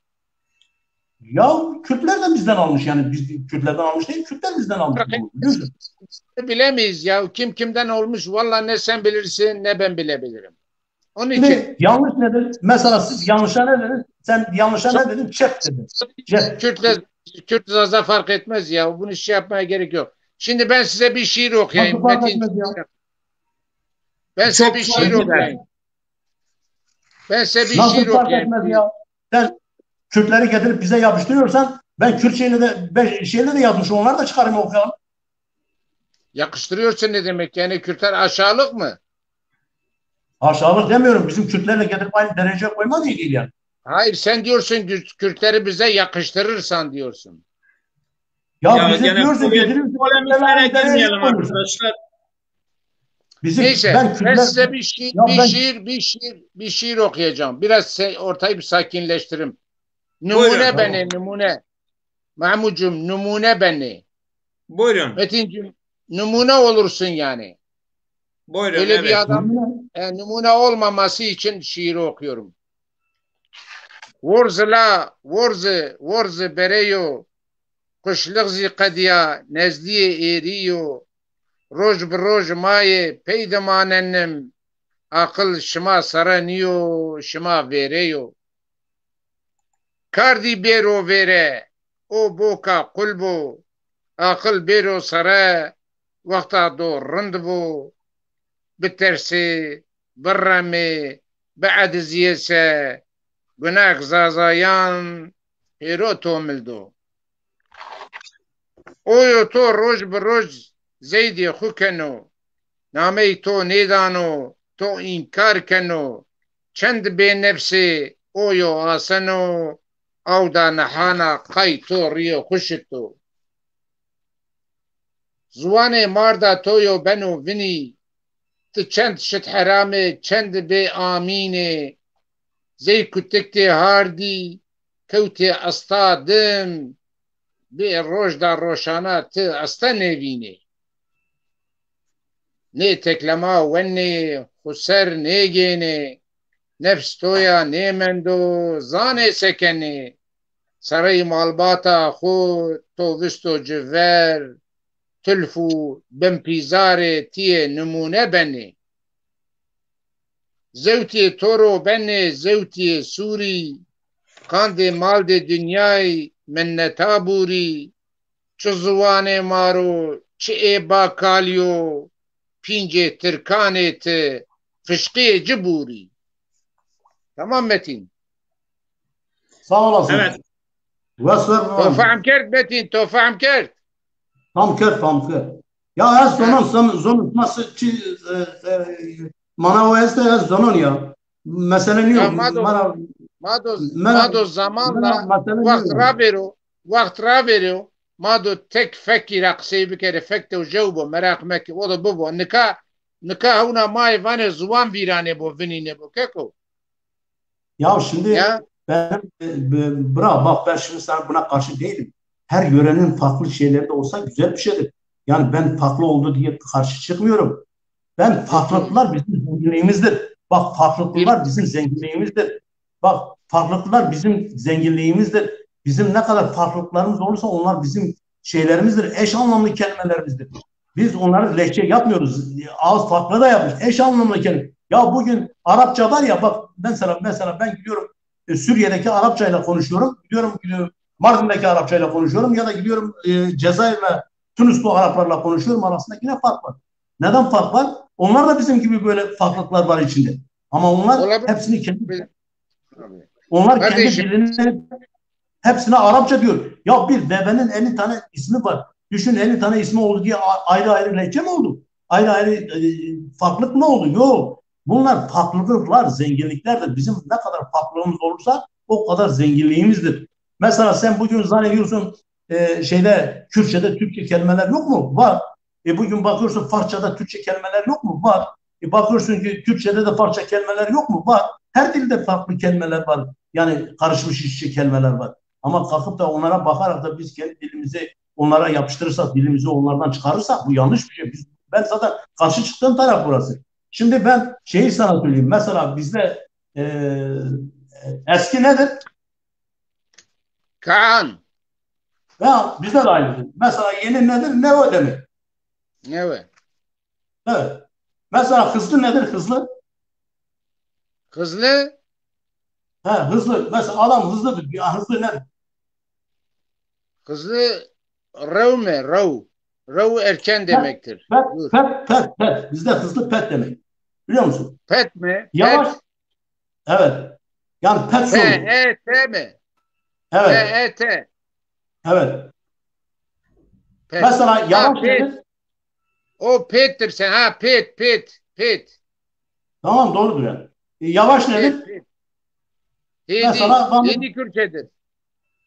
bizde gram Hedi diyoruz. Kürtçedir. Yavaş. Ne? Hedi diyor. Hedi Kürtçedir ama. Ben o Türkçe demedim. Yavaş nedir? Gram. Sizde nedir? Ne? Hadi nedir? Sizde Hızlı. yavaş. Yavaş. Yavaş gram demek, gram. Ha, gran. Ha. Şimdi bak doğru. Gran bir de ağır demektir. Ağır. Yani ağır anlamında, yani yavaş demek ağır anlamında söylemiş. Dikkat et. Ha. Eş anlamlı kelime. Ha, Dikkat yani et. gran demek Mesela ağır demektir. Gran bir yerde evet gran bir yani yavaş ol gran bir evet gran bir yavaş ol. yani eş anlamlı kelimelerdir. Eş anlamlı İki, kelimelerden çıkıyor. iki manada Evet. kullanılıyor iki manada evet. Evet. Hasta nedir? Mesela var Ne? mı? Neveş. Ne? Hasta. Neveş. Neveş. Mesela sağlam nedir? Veş. Veş diyoruz. Kayın var mı? Hem de kayın da var mı? Yani bir anlamda da kayın biliyoruz yani. Veş diyoruz, kayın diyoruz. Biliyor musun? Bizde kayım yok hiç yok. İlk defa Bizde var. senden Bizde, duydum. bizde onu da söylüyoruz. Kayın da var. Mesela tatlı Olabilir. nedir? Tatlı Şirin. doğrudur. Mesela diyoruz ekşi nedir? Tırş. Tır. Mesela biz bazen de diyoruz şorak. Şorak da diyoruz. Çorap tuzlu. Tuzlu değil mi? Yani şorak tırş anlamda da kullanıyorlar, biliyor musun? Biliyor musun? Tırş anlamda da kullanıyorlar. Mesela şişman nedir? Şişman. Kalav. Kalem diyorlar. Bir de tavın diyorlar. Doğrudur. Tavın. Zayıf nedir? Zayıf diyoruz valla. Valla biz öyle değil. Biz çakır varız. Çakır. Ha çakur yok. Çakur yok. Biz çakır diyoruz. Biliyor musun? Çakır. Mesela çakır yani şeydir ha. Yani zayıftır ha. Çakır o. Biliyor musun? Çakır var. Büyük nedir?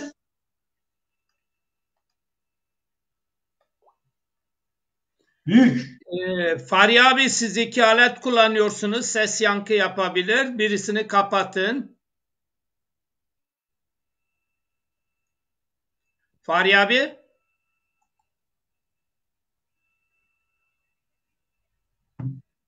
Fahri abi duyuyorsun. Fahri abi.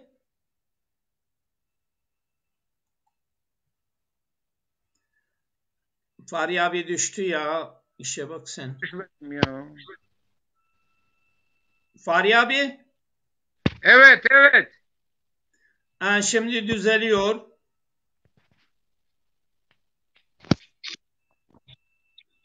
Ne yaptı? Sen Fahri abi çık yeniden gir bra. Öyle yapıyorum. Tamam. Bekliyoruz. Metin Daşkın sizin yanınızda sazınız var mı? Burada var, sazım var. O Varsa sazın da varsa arasına daha ne koşun duruyorsun ya? anlatın. Bu ne ya? Şimdi ya bu gibi kelimeleri konuşmak daha çok kelimeler var yani bu şeyin içinde. Aslında bana kalırsa yani Buyurun. herkes yani bildiğini yazsa iyi olur. Yani herkes bildiğini yazsın. Yani şimdi adam o dil bilinci gidip Zazaca dil kursuna gitmiş. Yani Zazaca dil okulunu bitirmiş. Adam kendi anlamında bir şey yazamıyor. Yani e, yazması lazım. Yani isterse yanlış doğru yazması lazım ki o insanlar da onları tahlil ederek onlara bakarak doğruları bulmak zorunda. Yani yoksa burada bu internette böyle karşılıklı yan yana gelip konuşmak olmuyor. Mesela ben şeyin e, birkaç şeye geçtim. Birkaç tane Zazaca dil kursuna, Zazaca şeyine gitmiştim. Kursuna gitmiştim.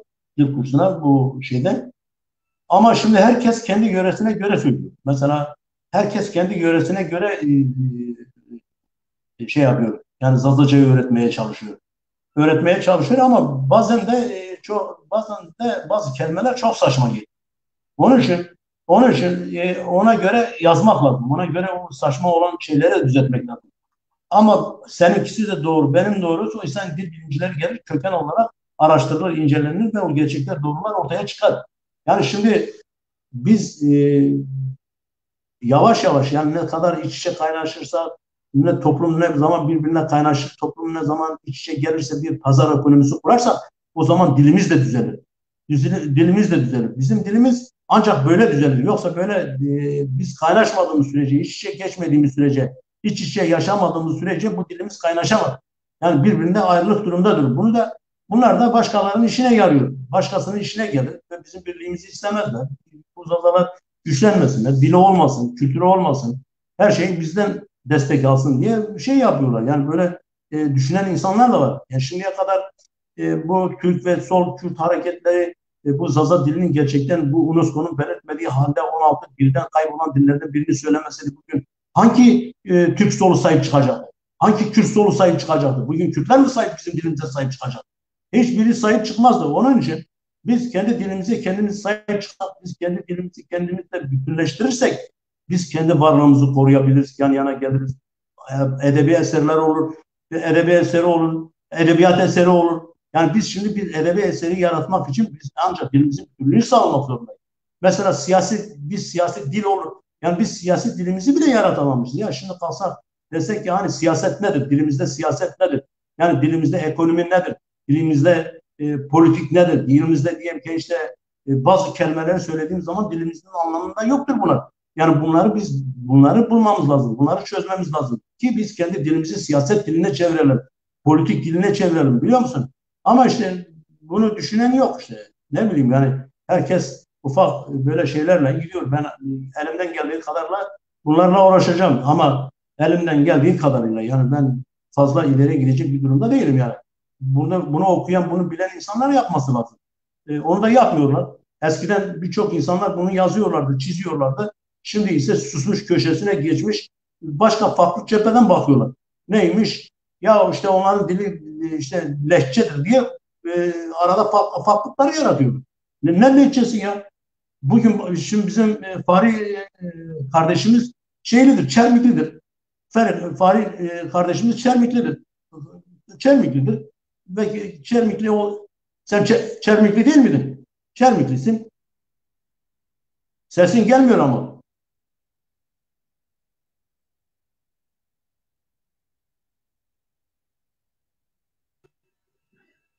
Alo Fahri abi duyuyor musun?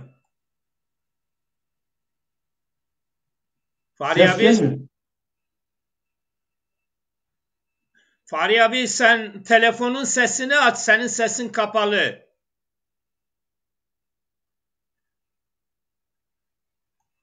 Mikrofonun sesini aç. Sesini kapatmış. 2 tane şeyi var.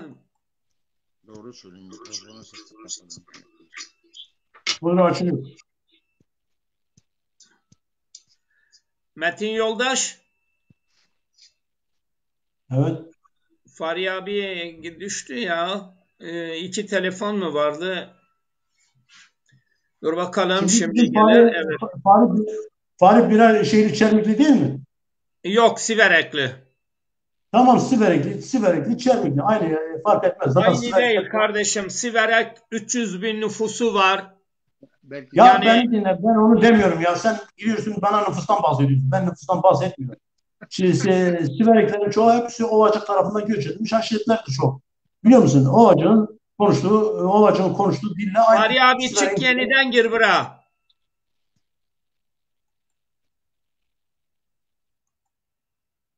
Fahri abi çık yeniden gir. Aynı linkten girebilirsin. Evet, sen bir sazmaz da çal bu ara. Han geldi Fahri abi. tamam Fahri mı? abi. Tamam, hoş geldin Fahri abi. Şimdi Fahri Bilal, ben şimdi şeyi söylüyorum, diyorum ki mesela siz Siverek'e gitmişsiniz. Çoğu bizim o yörede göç etmiş aşiretlerdir oraya gitmiş. Kırganlar olsun, Demananlar olsun, o Bucak aşiretlerin bir kısımları olsun. Hepsi Dersim yöresine göç edip oraya yerleşmiş aşiretlerdir. Şimdi o sizin orada konuşulan dilin aynısını bugün Ovacık'ta konuşan Ovacık'ta da aynısını konuşuyor. Yani fark etmiyor. Aynıdır yani. Ovacık'ta sizin orada konuşanlar aynıdır yani. Fark etmiyor. Yalnız şimdi biz şunudur yani biz dillerimiz birbirimize yakındır yani.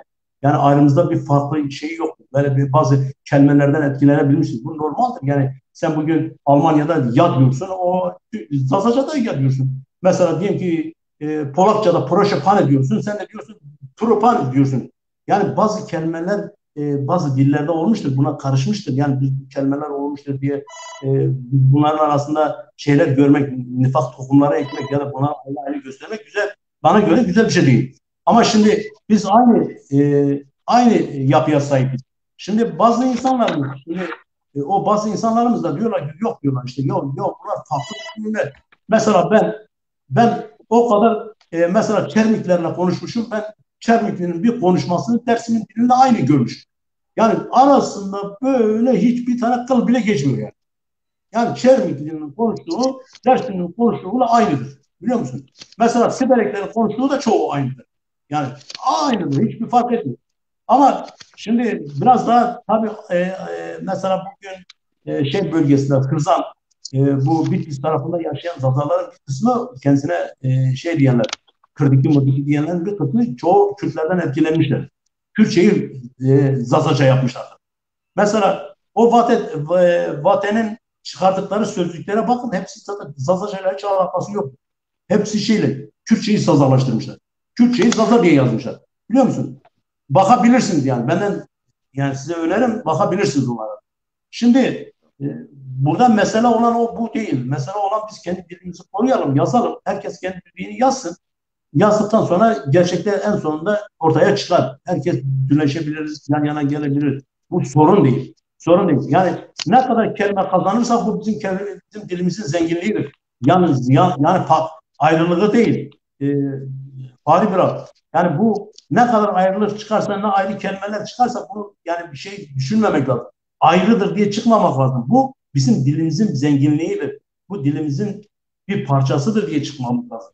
Yani ben Ya bunu biz böyle kabul hala ediyorum. Metinciğim, biz hala kendimizi var olarak kabul ettiremedik. Kendi insanımıza kabul ettiremedik. Daha nerede ayrılık?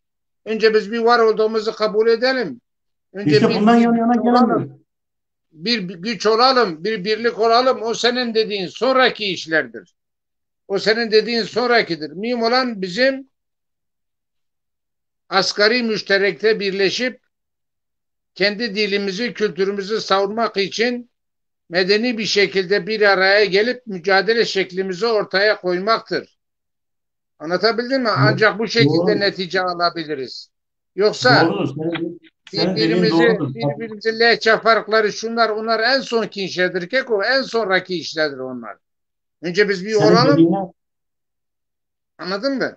Yani biz bir anladım, tanıtalım anladım. ki bir Zaza toplumu var. Bu kabul edilsin. Ondan sonra biz kendi aramızda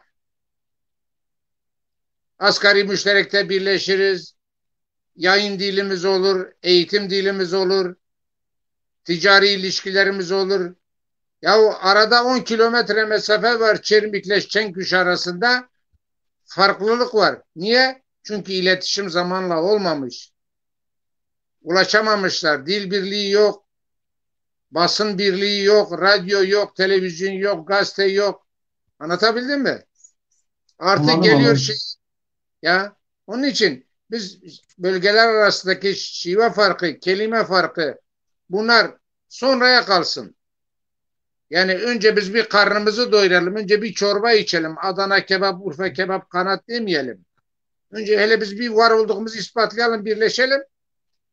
Kültürümüz, dilimiz, özümüz kaybolmasın. Bu çok önemli. Vallahi bak ben sana yani başta da sen anlattın onu ben sana söyledim ama sen beni anlamadın ama tabii bilmiyorum belki ileriden anlarsın beni ama Sen bak söyle neyini anlamadım. Söyle bakalım. He. ben bir tane Dersimli'yle konuştuğum zaman dedim biz Zazayt adam diyor ki ya biz ne Zazasıyız. Bak dikkat et. Yok ben Kırmancım diyor. Bak dikkat et. Bir tane Siberikli'yle konuşuyorsun diyorsun ki Zazadır o da diyor ki ben Dimiliki. Ha sen gel bunları birleştir. Nasıl birleştireceksin? Ya birleşmiş. Hep bizim derdimiz o değil. Sen Adam senin hiçbirimiz Zaza'yı görmüyor. Zaza'yı görmüyor. Ha. Zaza'yı görmüyor. Diyor Zaza diye bir şey yok. Bir dakika Metin Bey. Bak şu anda partisi kurulmuş, federasyonu var, dernekleri var, çalışmalar var, dergiler çıkıyor, kitaplar çıkıyor. Hiçbirinde Zaza ile, Dimli ile, Kürtki ile arasında bir çelişkiden bahsediyor mu? Etmiyor. Öyle bir şey yok. O sonraki işlerdir. Onlar hepsi düzelir. Şimdi ana aynı olduktan sonra ana Zazacadır. Bak seninle biz Şimdi ben sana bir konuşuyoruz. şey söyleyeyim. Sen demin ne söyledin? Dedin ki bak Kürt, sen demin ne söyledin? sen, olur, sen Zaza desen ne olur? Aynı şey. Mühim olan dilimizdir. Anlaşıyor Ya muyuz? onu öyle kavramıyor işte. Senin yanlışın var. Onu öyle kavramıyor işte. Sen git bir dersin diye de Zaza senin Zazanı kabul etmez. Ya o zaman benim Zaza'mı mecburdur kabul etmeye. Ben dilimi konuşuyorum onunla ya. O senin Ben, Zazası kendine diline Zaza. ben onunla tarihimi konuşmuyorum ki. Ya işte Zaza'yı kabul etmiyor. Esas sorun Zaza, burada. o bana Zaza'yı kabul etmiyorum dese ben derim sen git kardeşim önce kendi dilini kurtar da gel benimle ayrıcalık. Sanki lokantaya gitmişiz yemek listesinden yemek beğeniyoruz. Haydi yanım haydi. Yok Keko yok İşte öyle bir şey değil. şimdi sen dedin ki biz bir birlik olamamışız. Demin sen onu belirttin ya dedim bir birlik olamamışız. İşte biz bundan dolayı birlik olamıyoruz. Böyle yaparsak hala olamayız. Tamam işte böyle olursa olamayız işte. Ben doğru sana diyorum. İşte ben de diyorum ki böyle bırakalım bu Kürtmüş, Zazaymış, Dimliymiş önemli değil. Biz önce birlik olalım, birlik. Niye Keko? Ya Önce bak sen öyle diyorsun. Bak sen şiirlerinden Dimilli okudun. O biri de şiirlerinden Kırdıki, Kırmancık'ı okursa tamam işimiz yaşlı. Nasıl yaş fark etmez sonra düzelir bunlar düzelir. Aynı dili konuşuyoruz. İnşallah düzelir. Allah senin dediğini kabul eder düzeltir inşallah. Olur merak etme. Mahmut Bey. Evet buyurun. Şimdi hoş geldin Ender Bra. Hoş bulduk. İyi yayınlar. Selamlar. Hayırlar. Size de selamlar. Hoş geldiniz yayınımıza. Yayınımızı izlediniz. Yayınımız konusunda düşünceleriniz nedir? Konuklarımız Zazaca anlattılar. Zazaca terimler, farklılıkları görüştüler. Siz nasıl gördünüz? Eksikler nedir? Fazlalıklar nedir? Biraz da sizi dinleyelim. Yani eksik fazla bir şey yok. Sadece işte anlaşmak bir konuda kelimelerinin daha doğrusunu, daha güzelini, daha bir şekilde getirip de yani aynı aynı lehçe, aynı ağızla konuşmak çabası olarak görüyorum. İyi bir şey yani bunlar. Senin sesin yankı geliyor. Ben anlamıyorum. Ses mi bozuk geliyor? Yankı Yok, yapıyor. Yankı. Sesin yankı yapıyor. Metin Bey, Hıdır Bey'in sesi güzeldir Metin yoldaş. Şimdi nasıl? Kısım biraz açık. Şimdi doğru geldi. Buyurun dinliyoruz. Evet, demek istediğim şu, yani güzel tabii bu tartışmalar, bu Ya babam, mülahazalar. bu sefer de senin sesin karıştı be. Ses iyi. Bize iyi geliyor. Bilemiyorum, benim kıstım biraz da ama daha da Ses kısabilirim. Ses güzeldir, sorun yok. Güzel Tamam, güzel. Evet, dinliyoruz seni Hıdır Bey. Evet, Metin Hoca'yla Fahri Hoca'nın güzel, yani o kendi yöresine göre kendi ağzı kelimelerle diğerinin işte karşılaştırılması oluyor. Güzel şeyler bunlar. Elbette bunlar tartışılacak, konuşulacak ki daha doğrusu bulunsun, hangi kelimeler, hangi yabancı kelimeler yani bizim dilimize girmiş, yöresel olarak kullanılıyor. Özü nedir? Bunları tabii ki şey yapacağız, bunları değerlendirip bir yerde toplamak gerekecek.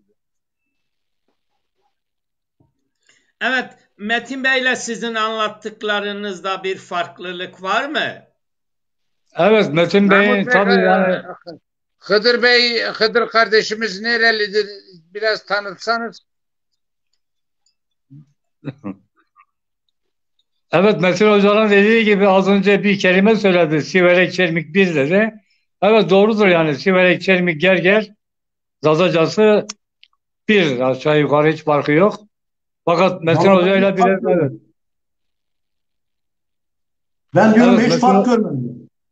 evet, Metin Hoca ile yani o bölgenin Zazaca kelimeleri biraz daha tabii değişik, farklılık var, evet. Hıdır kardeş, Hıdır sen nerelisin Keko? Peki ben asıl şeyliyim, yani Çelmikliyim. Ha, Tırındır. Ha, neresinden? Çelmik Bağlan köyünden. Bavang, Fakat Bavang.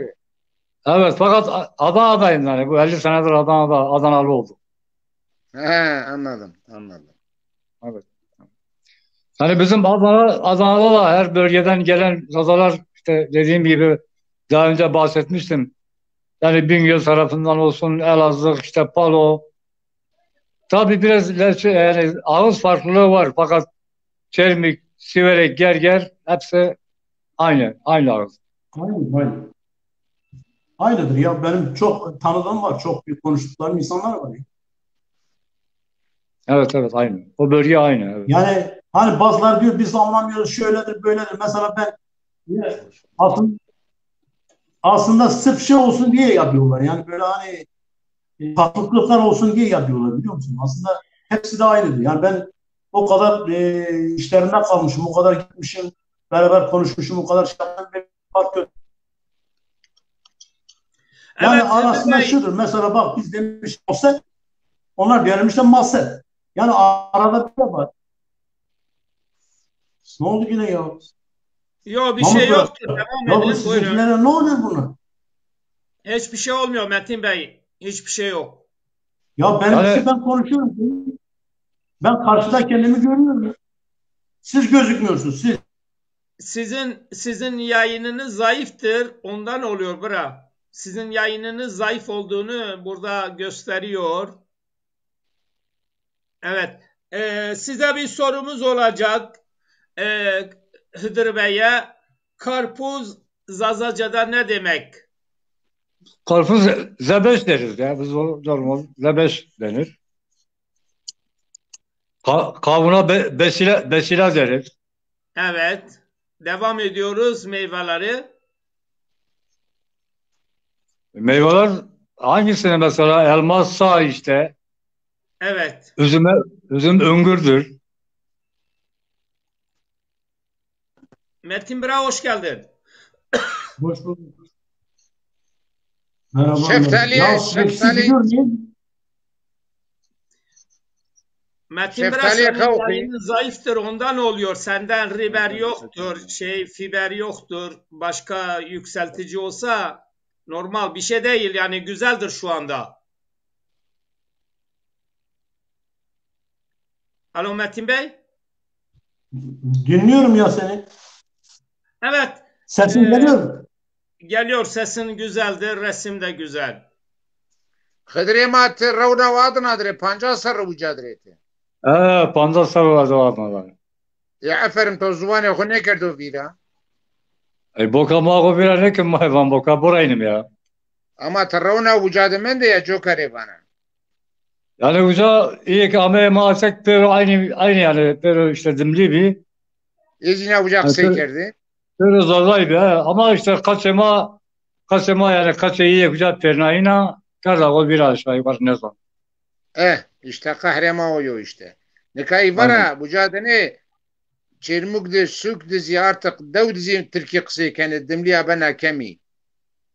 Ya inanmı ki eşya dev yani eşya bağlan ki. Hmm. Adamlar kaç pero da yani bir Türkiye ama. ها ها işte kahru ya esas vakta bana beni. Nika ma o hali oku kerdo beni ma kavti penika. Ma nişene cayde bejobi ya. Madem inşallah fena arada peser yani zuvani boka ma burayını. Yani İşte o no zaman sen ya yani zaman ama sen yani kamcı zaman bana bağlı bu ya yani birinle bu şu. aferin bravo.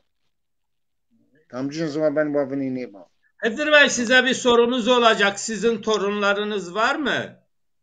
Evet var. Kaç tane oluyor? Var Allah bağışlasın herkesinkine bizimkine de 4 tane var şu anda. Allah bağışlasın. Peki torunlar Zazaca biliyor mu? Hayır Hatta hayır. pardon kızlar pardon kızmasınlar ya yanlış söyledim 6 tane ya. Birden sorunca. Evet, ucada hata ben o. Evet. Yani torunlarına Zazaca öğrettin mi? Yani şöyle benim yanımda değiller. 2 tanesi zaten Almanya'da. Evet. Onlar Almancayı daha güzel öğrenmişler. Buradaki olanlar bir tanesi benim bir işte kız var şeyde kiliste görevde öğretmendir, edebiyat hocası. Onun var bir tane. O annesi bile tam yani sadece anlıyor. Diğer kızın var 3 tane o da neresiyle eğer konuşursa işte biraz anlıyor. Yani biz Yok öyle bir hata çürük. öyle bir hata zamanında yaptılar ki yani yaptık herkes yaptı. Yani Zazaca'dan uzak durun da hani Türkçeyi iyi öğrensinler. Türk gibi işte konuşabilsinler diye öyle bir moda mı gelişti? Ne oldu? Moda değil. Türkiye'de yaşıyorsun. Ana dil Türkçe. Onu Evet. bileceksin ki bir makama gelesin, iyi okuyasın, bir toplumla ilişki kurasın. Keko, bizi baştan Yani bağlamışlar. yani öyle hatta benim Almanya'da bir işte olan var bir ara geldi. Ya dedi baba orada soruyorlar nerelisin? Ben diyorum işte Diyarbakır Çermik'teyim. Zazaca konuşuyorlar diyor. Şu onu anlamıyorum. Niye bana öğretmediniz? Ben de dedim ya oğlum yani buna baba dili demiyorlar ki anne dili diyorlar yani benim ne kabahatim var. Sen de kaytarmışsın ha. Evet Şimdi hocam Mahmut Bey, maalesef öyle. Mahmut. Evet, buyurun bura. Keko ben bir şiir okuyacağım, müsaadenizi isteyeceğim. Çermikli Tamam. kardeşimiz gel. O benim şiirimden daha iyi anlar. Metin kardeş de anlıyor ama Evet. Ya Buyurun ben dinleyelim. senin şiirinde okuduğunun ne söylediğini hepsini anlıyorum ya. tabii yok Çermikli daha iyi anlar. Sen de anlarsın. Tabii senin geniş bilgin var. Hendivana. O kadar söylüyorum. Hendivana. Ya ben seni yine Ah, ses karıştı. ah. Yine ses karıştı ya. Ses gitti mi? Ya ses iyidir, müdahale etmeyin lütfen. Ben bunları dinliyorum, güzeldir. Bana da iyi geliyor. Ses geliyor senin ama. Hendivana. Ah. Hazar fınah. Ah antışa zarre emi bedah. sebebire nemano cahilere kerda vertag. Na cinek avana cinek kine kedaya. Tafam ke Hıdır. هذا فهم کنه. Verakoti meşt nebi. Ganu mali mütedebi. Finekin raşt neşino zevta gran kaymirobi. Na zevtra ne rayaya. Raya raştra niyageyiraya. Ezo fena xu peroda bizanake ayn mirena. Sedemi duriyu geyrena. Sedem sebep o yani. Sedemi duru geyrena. Edizyaya ageyraya. Tevniya memeviri. Kermeme darda miraya. Metin yoldaşımız düştü gene. Kerme dare ne erzeno. Dirbeta cin ne derzeno. Ne tepşino ne kişiyeno. Darmiyan de ciri terzeno. Kermedar o ya. O zara da. Hend zana hend vana. Gama tova xuvor Metin zana. biraz çık yeniden gir. Merdimane xubbi sınasını vakta resene maraza. Tamam mı Keftin? Diline Kıdırıma sağlık. hatır deşime Mahmut kardeş. Çok teşekkür İnşallah ederim. ma raşte peyeni. Davada kuru bana müsaade istiyorum, yoruldum çünkü. Tamam. Saygılar, Hepinize sevgiler başarılar diliyorum. diliyorum. Metin Sağ ve olun, Hıdır var Beylere olun. selamlar, saygılar. Sağ ol, iyi akşamlar. var olun. Sağ ol. Teşekkürler. Diline Yavaş sağlık. Sağ hatır ol. deşim. Hatır deşime. Oğul gayri bu çımazsır. Olur bu.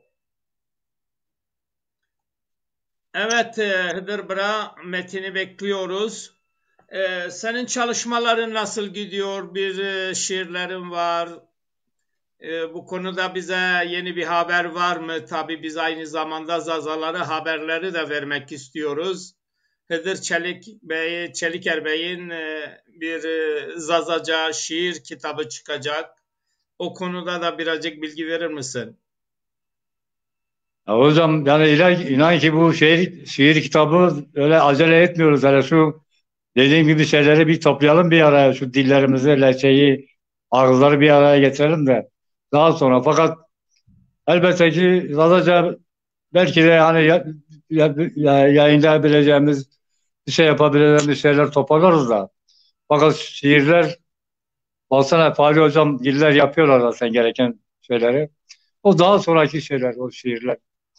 Önce şu önümüzdeki şu lehçeyi, ağız birliğini bir kurma şeyine yapalım, bir çalışması yapalım da. Onu daha sonra Şimdi, şey yapalım. Evet Hıdır Bey, şimdi ben izliyorum başka yayınlarda, yani başka dillerde yayın yapıyorlar. Çok güzel yayın yapıyorlar. Yani karşılaştırmalı, birbirleriyle polemiğe girmeden, sonu o konu neyse onu üzerinde durarak, biz tabii toplum olarak hala bu yayın yapmaya da alışmadık. Yani polemiğe küçük şekilden birbirimizle polemiğe de düşüyoruz dönem dönem, ama bunları aşacağız diye düşünüyorum. Ya normaldir. Bunlar gayet normal şeylerdir. Hocam bunlar gayet normal şeylerdir. Yani mesela bir diğerininkinden daha başka olur. Bir diğeri daha başka bir tez, daha başka bir şey sunar. Yani önemli olan hani kırıcı olmadan mülahazalar şeklinde bunları yürütmektir ki öyle oluyor zaten yani. Bunlar gayet normal şeylerdir. Sağ olsunlar çaba gösterenler. İşte Metin Hoca mesela bayağı bir çaba gösteriyor, işte derliyor, topluyor, yazıyor.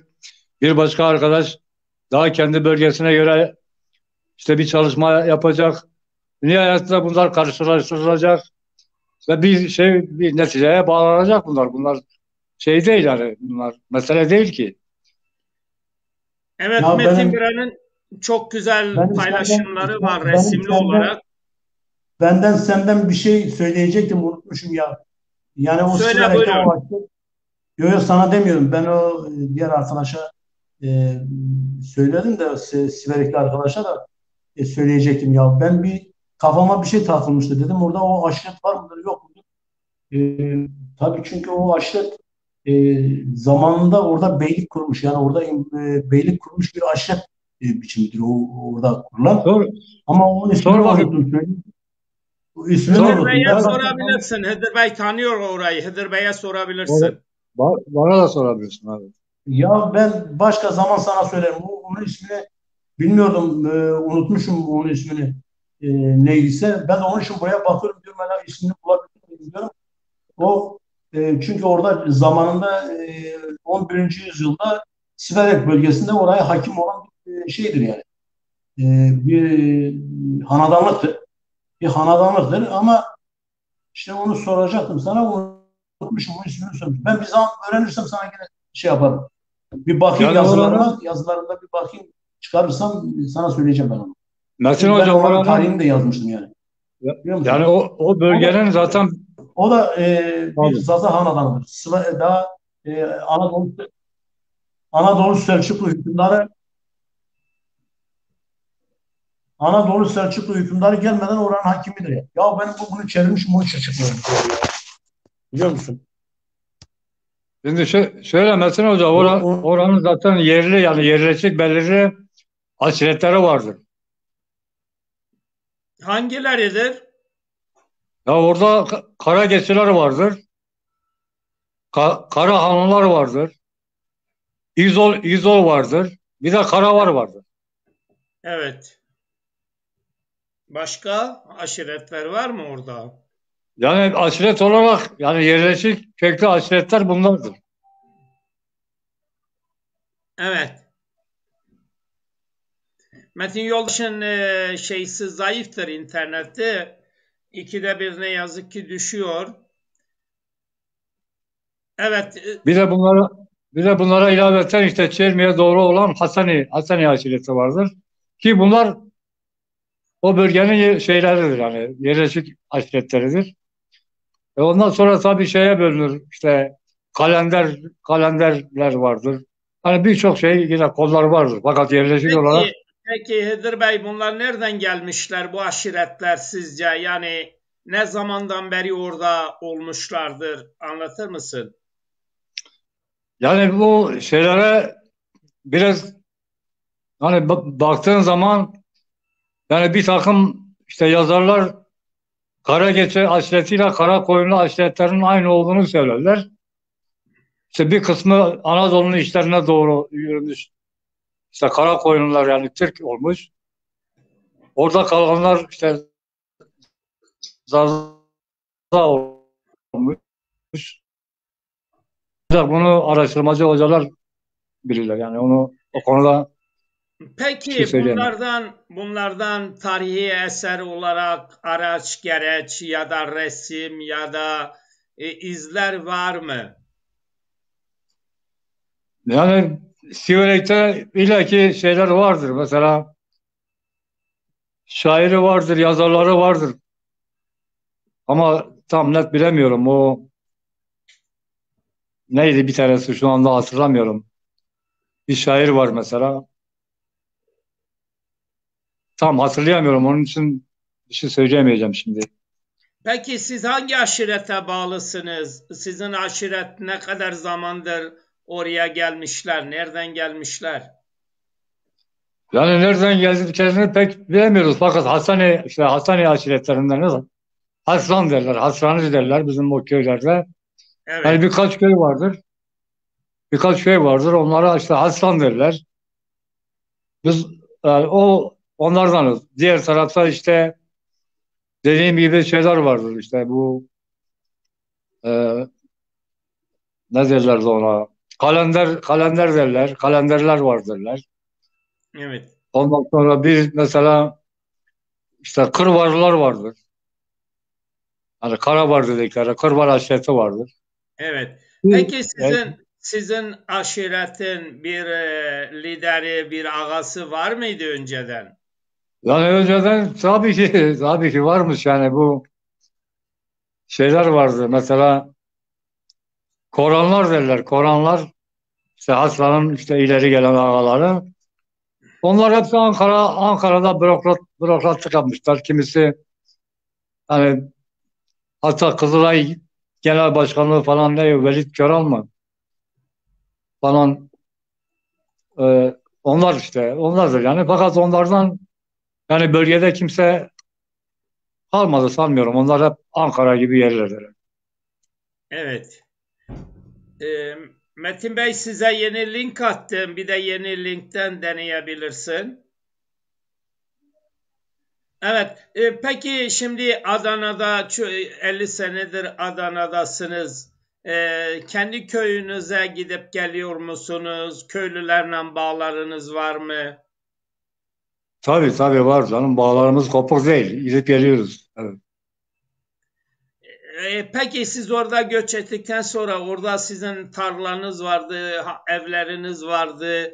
Onlar ne durumdalar şimdi? Yani işleniyor mu?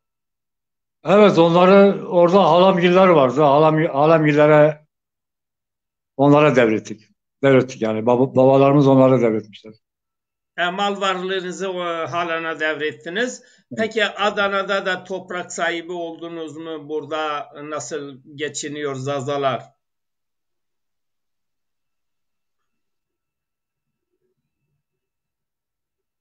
Alo? Ha. Dedim Adana'da siz köyünüzü halanıza bağışladınız, topraklarınızı. Peki Adana'da da toprağınız var mı? Ya inan şöyle yani dediğim gibi Adana'daki bizim bölge yani bizim geldiğimizde 4-5 haneli bir mezrayken şimdi yani bizim orası bir de işte Koyobazgil'in bölgesi Doğankent dediğimiz bölge bir Yunusoğlu var. Bu üçü belde oldu. Yani aşağı yukarı bir vilayet kadar büyük bir ilçe kadar nüfusumuz orada oldu. Herkesin kendine göre bir işi var, iş yeri var. Arazi sahibi olan var, işte tüccarı olan var. Var yani bayağı bir şey var, evet. Sana E, şeyi sorayım. Buyurun. Sana şeyi söyleyeceğim. Nümeyri aşireti var mı sizde Nümeyri aşireti? Anlam kim? Nümeyri. Nümeyli değil de Cibeli var. O da Urfa bölgesinde. Çiverek'te yok. Yani sizin Yani o şöyle yörenin Nümeyri aşireti yok mu? Nübeyli yok. Cibeli var. Nümeyri değil. Nümeyri. Ne harfiyle? Ben bilmiyorum. Onu bilmiyorum. Fakat Cibeli aşireti var. Onlar da Arap kökenli. Fakat bizim o bölgede o birçok köy var. Yani zazalaşmışlar. Nümeyri aşireti var ya. Orada koca eskiden orada anadan kurmuş bir aşiret. Zaza aşiretidir ama. Nümeyri aşireti eskiden kurmuş mesela 13. 11. yüzyılda 9. yüzyılda o bölgenin hakimi olan bir hanedanlık biçimi kurmuş. Nümeyri hanedanlığını kurmuş. Dikkat et. Nümeyri hanedanlığını kurmuş orada. Biliyor musun? Orada kurmuş. Yani Ondan sonra onu Zazalar bilmiyorum. zaten bir kısmı onun için bu çoğu işte bu Bucak aşireti o Nümeyri aşiretinden geliyor biliyor musun? Mesela o aşirete bağlı. Kurisin Yani diye aşiret var mesela. yani belki yani ben yanılmış olabilirim veya siz yanılgıda olabilirsiniz. Nümeli değil, Cibeli var. Dediğiniz gibi o yani Bucak bölgesinde o Cibeli'ye bağlı çok aileler var. Çok aşiret var. İşte o Cibeli değil. Ben Cibeli demedim. Biliyor musun? Onu bilmiyorum. Olabilir. Ona bakmak lazım. Araştırmak lazım. Hani Evet, ben olabilir. o tabii sen belki bilmeyebilirsin. Ya belki o Siverek tarafında değil de belki de Viranşehir tarafında yaşayan bir aşiret. Biliyor musun? Yani işte dediğim gibi o Cibeli geniş bir aşiret. Urfa'ya kadar uzanan bir aşirettir. Antep'e kadar giden bir Onlardan aşiret. onlardan şey vardır. Hani Viranşehir'de sanmıyorum çünkü Viranşehir'in yani kökü millidir. Milli aşiretidir. Onlar dörde bölünmüşler. İşte Hızırakanlar bilmem kimler diye. Şimdi bak işte sen ben o milli sana onu söyleyecektim. İşte sen hani geçen programda bana dedin ya milli, iki milli diyorsun. İşte o Viranşehir'den Mılanlar gelince bu sonunda gelen bu Ovacık yöresinden gelen Dimilliler de yani bu gelen Dimilliler de oraya göç ettiğinde kendine Dimilli demişler. Biliyor musun? Yani buna sonra geldiğinde Dimilli demişler. Yani Doğrudur. o Milan aşireti iki defa göç etmiş. İki defa göç ettiği için ikincisine kendisine Dimmili aşık edilmiş. Yani Dimmili belirtmiş. Yani Ondan geliyor. o bölgede de Gerger bölgesinde de var mesela birkaç köy. Hani birkaç köy bilmem de bir köyü biliyorum en azından. Ha, Doğrudur. onlar sonra gitmiş oraya. Onlar Hepsi sonra de gitmiş. İşte o Dersim'den gelenler vardır abi. tabii işte o Dimmili kelimesi ondan geliyor. Yoksa mesela benim gördüğüm kadarıyla Mılan aşiretini var ya hani bu Hamide Alayları kurucusu olan Mılan aşiretinin reisi nedir? Mesela o Dersim bölgesine geldiğinde hiçbir tane aşiret ona karşı koymuyormuş yani. Hiçbir aşiret ona saygı duyuyormuş. Yani İbrahim ona Paşa. he? İbrahim Paşa. He, İbrahim ona saygı duyuyorlarmış. Yani mesela o istediği gibi gelip gidiyormuş. Yani istediği gibi şey yapıyormuş. Yani hani düşmanları olsa karşı koyardı. Çünkü o aşireti de kendinden saydıklarından dolayı ona da saygı duymuşlar. Biliyorsun onlara saygı duymuşlar. Doğru. Şimdi Doğru. onun için ona o iki tarzda olduğu için onlara kendisine Dimmili ismi oradan gelmedi. Yoksa o öyle şey değil yani. O anlamda kullanılmıştır yani. Yani olabilir bir Ya sürü. Dimmililer de Mılanlara bağlıdır abi. Mılan aşiretinin bir koludur abi. Yani tabii bilemiyorum. O kadarını bilemiyorum abi. Milan aşiretin kollarıdır abi. Milan aşiret geniş bir bu Milanlar İran'da çeşitli şeyde bu Hazar Denizi'nin kıyısından gelen bir topluluktur abi. Yani onu bilmem de fakat yani Kuzey Avrupa'dan Mezopotamya'ya gelen milli Yok o aşiret değil. olarak biliyorum. Kuzey Avrupa'da değil. Onu oradan hiç kimse gelmemiş. O bugünkü onlar şey denen bugünkü e, Pakistan sınırıyla Pakistan'la Afganistan sınırında kalan bölgeden gelmişler. Yani Oradan gelmiş. işte Yani işte şimdi bu bazı aşiretler geldiği yörenin ismini beraber götürmüşler biliyor musun? Geldiği yörenin mesela bizde mesela Haydaran dediklerinde Haydaran bölgesinden geldiklerinden dolayı kendine Haydaran demişler. Mesela Demananlar bugün İran'ın dağlık bölgesinde Koya Demanan'dan geldiklerinden dolayı kendisine Demanan demişler. Biliyor musun? Yani bazı aşiretler geldiği bölgenin ismiyle oraya gelmiş biliyor musun? Mesela Alanlar bugün Alon bölgesinde gelmişti. Bugün yani Kafkasya Hazar Denizi'nin yukarında bugünkü Kafkasya'nın üst tarafından göç edip Dersim'e geldiğinde kendisi Alan'dan geldiğini söylemişler. Yani o aşiret ismi bölgenin ismiyle anılmış biliyor musun? Anılmış. tabii. Şimdi bu bizim insanlarımız bunu anlamıyor. Bunu bizim insanlarımız o zannediyor ki biz diyor uzaydan gelmişiz oraya gelmişiz. Şimdi mesela sen bugün Avrupa'ya gelmişsin. Birisi sana sorduğu zaman ne diyorsun? Ben Siverek'ten gelmişim. Mesela ben geldiğim zaman diyorum Dersim'den gelmişim. Niye? Geldiğimiz bölgenin ismiyle biz kendimizi hitap etmişiz. Biliyor musun? O insanlar da oradan geldiği bölgelerin isimleriyle kendini hitap etmişler. Bazı aşiretler öyle isimle isimlendirmişler kendini. Mesela Kırmanşah'ta gelenler Kırmanşah'tan geldiğinden dolayı kendisine Kırmanşah demişler. Kırmancı demişler. Kırmanşah demişler. Yoksa bir aşiret kimliği değil, geldiği bölgelerin isimleriyle götürmüşler oraya biliyor musun? Yani şimdi biz bu aşiret kimliklerini öne koyuyorlar. İşte bu bölgesel kimlikleri, bu feodal aşiret kimlikleri öne koyarak Zaza kimliğinin önündeki bütünlüğü engelliyorlar. Yani biz Sasani kökenliyiz. Biz Zaza değil mi? Sasani kökenliyiz. Türkçe'de SS'ler Z olduğu için Zaza demişim. Mesela bugün Almanca'da Zaza yazamazsın.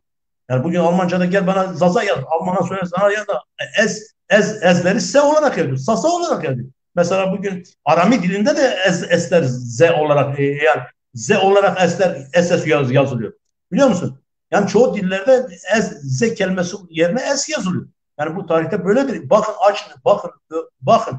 Nereye bakarsan bakın çoğu kelimelerde kelime S kelimesini bu Türkçe'de Z olarak geçmiştir. Yoksa diğer anlamlarda S olarak geçmiştir. Biliyor musun? Ama şimdi bizim insanlarımız bunu anlayamıyor. Bir türlü anlatamıyoruz yani. Ne bileyim yani inşallah e, akıl fikir verir Allah. Bunları doğru dürüst yola götürür.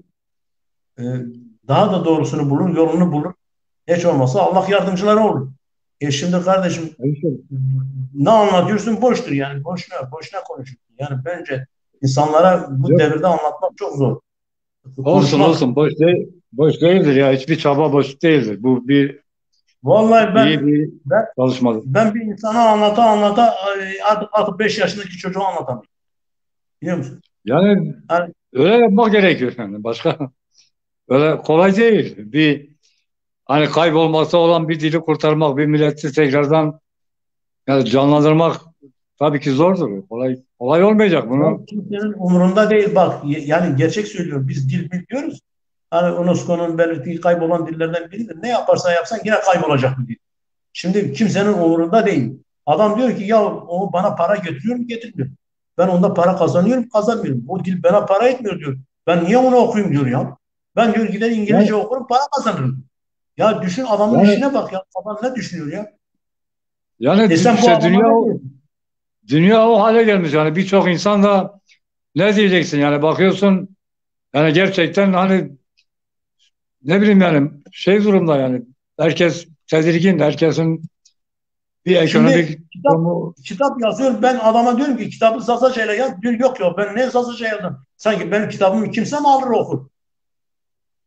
yani o da E, işte ne bileyim evet. Öyle işte şimdi gel, şey olunca bu insanlara ne diyor? ekonomi evet evet. Biliyor musun? Ya işte böyle bir toplumun içinde kalmış. Ya biz geç kaldık, geç. Biz biz geç kaldık. Geç kaldığımızdan dolayı da biz çok yani çok şey değiliz yani. Böyle kendimizi garantiye hissetmiş insanlar değiliz yani. Ben kendimi öyle hissetmiyorum. Yani bizim toplumumuz kaybolan bir toplumdur. Yani garantili olan bir toplum değil biliyor musun? Yani şimdi bizim insanlarımız her birisi de bilmiş sayıyor kendini. Yani bir şey söylediğin zaman da diyor ki ya benden başka daha en iyisi yoktur diyor. Ben bilirim. Ya tamam güzel kardeşim sen biliyorsun. Her şeyi biliyorsun. Her şeyi anlatabiliyorsun. Ya niye yazmıyorsun? O zaman sen de yaz biz de senden öğrenelim bilmişliğini.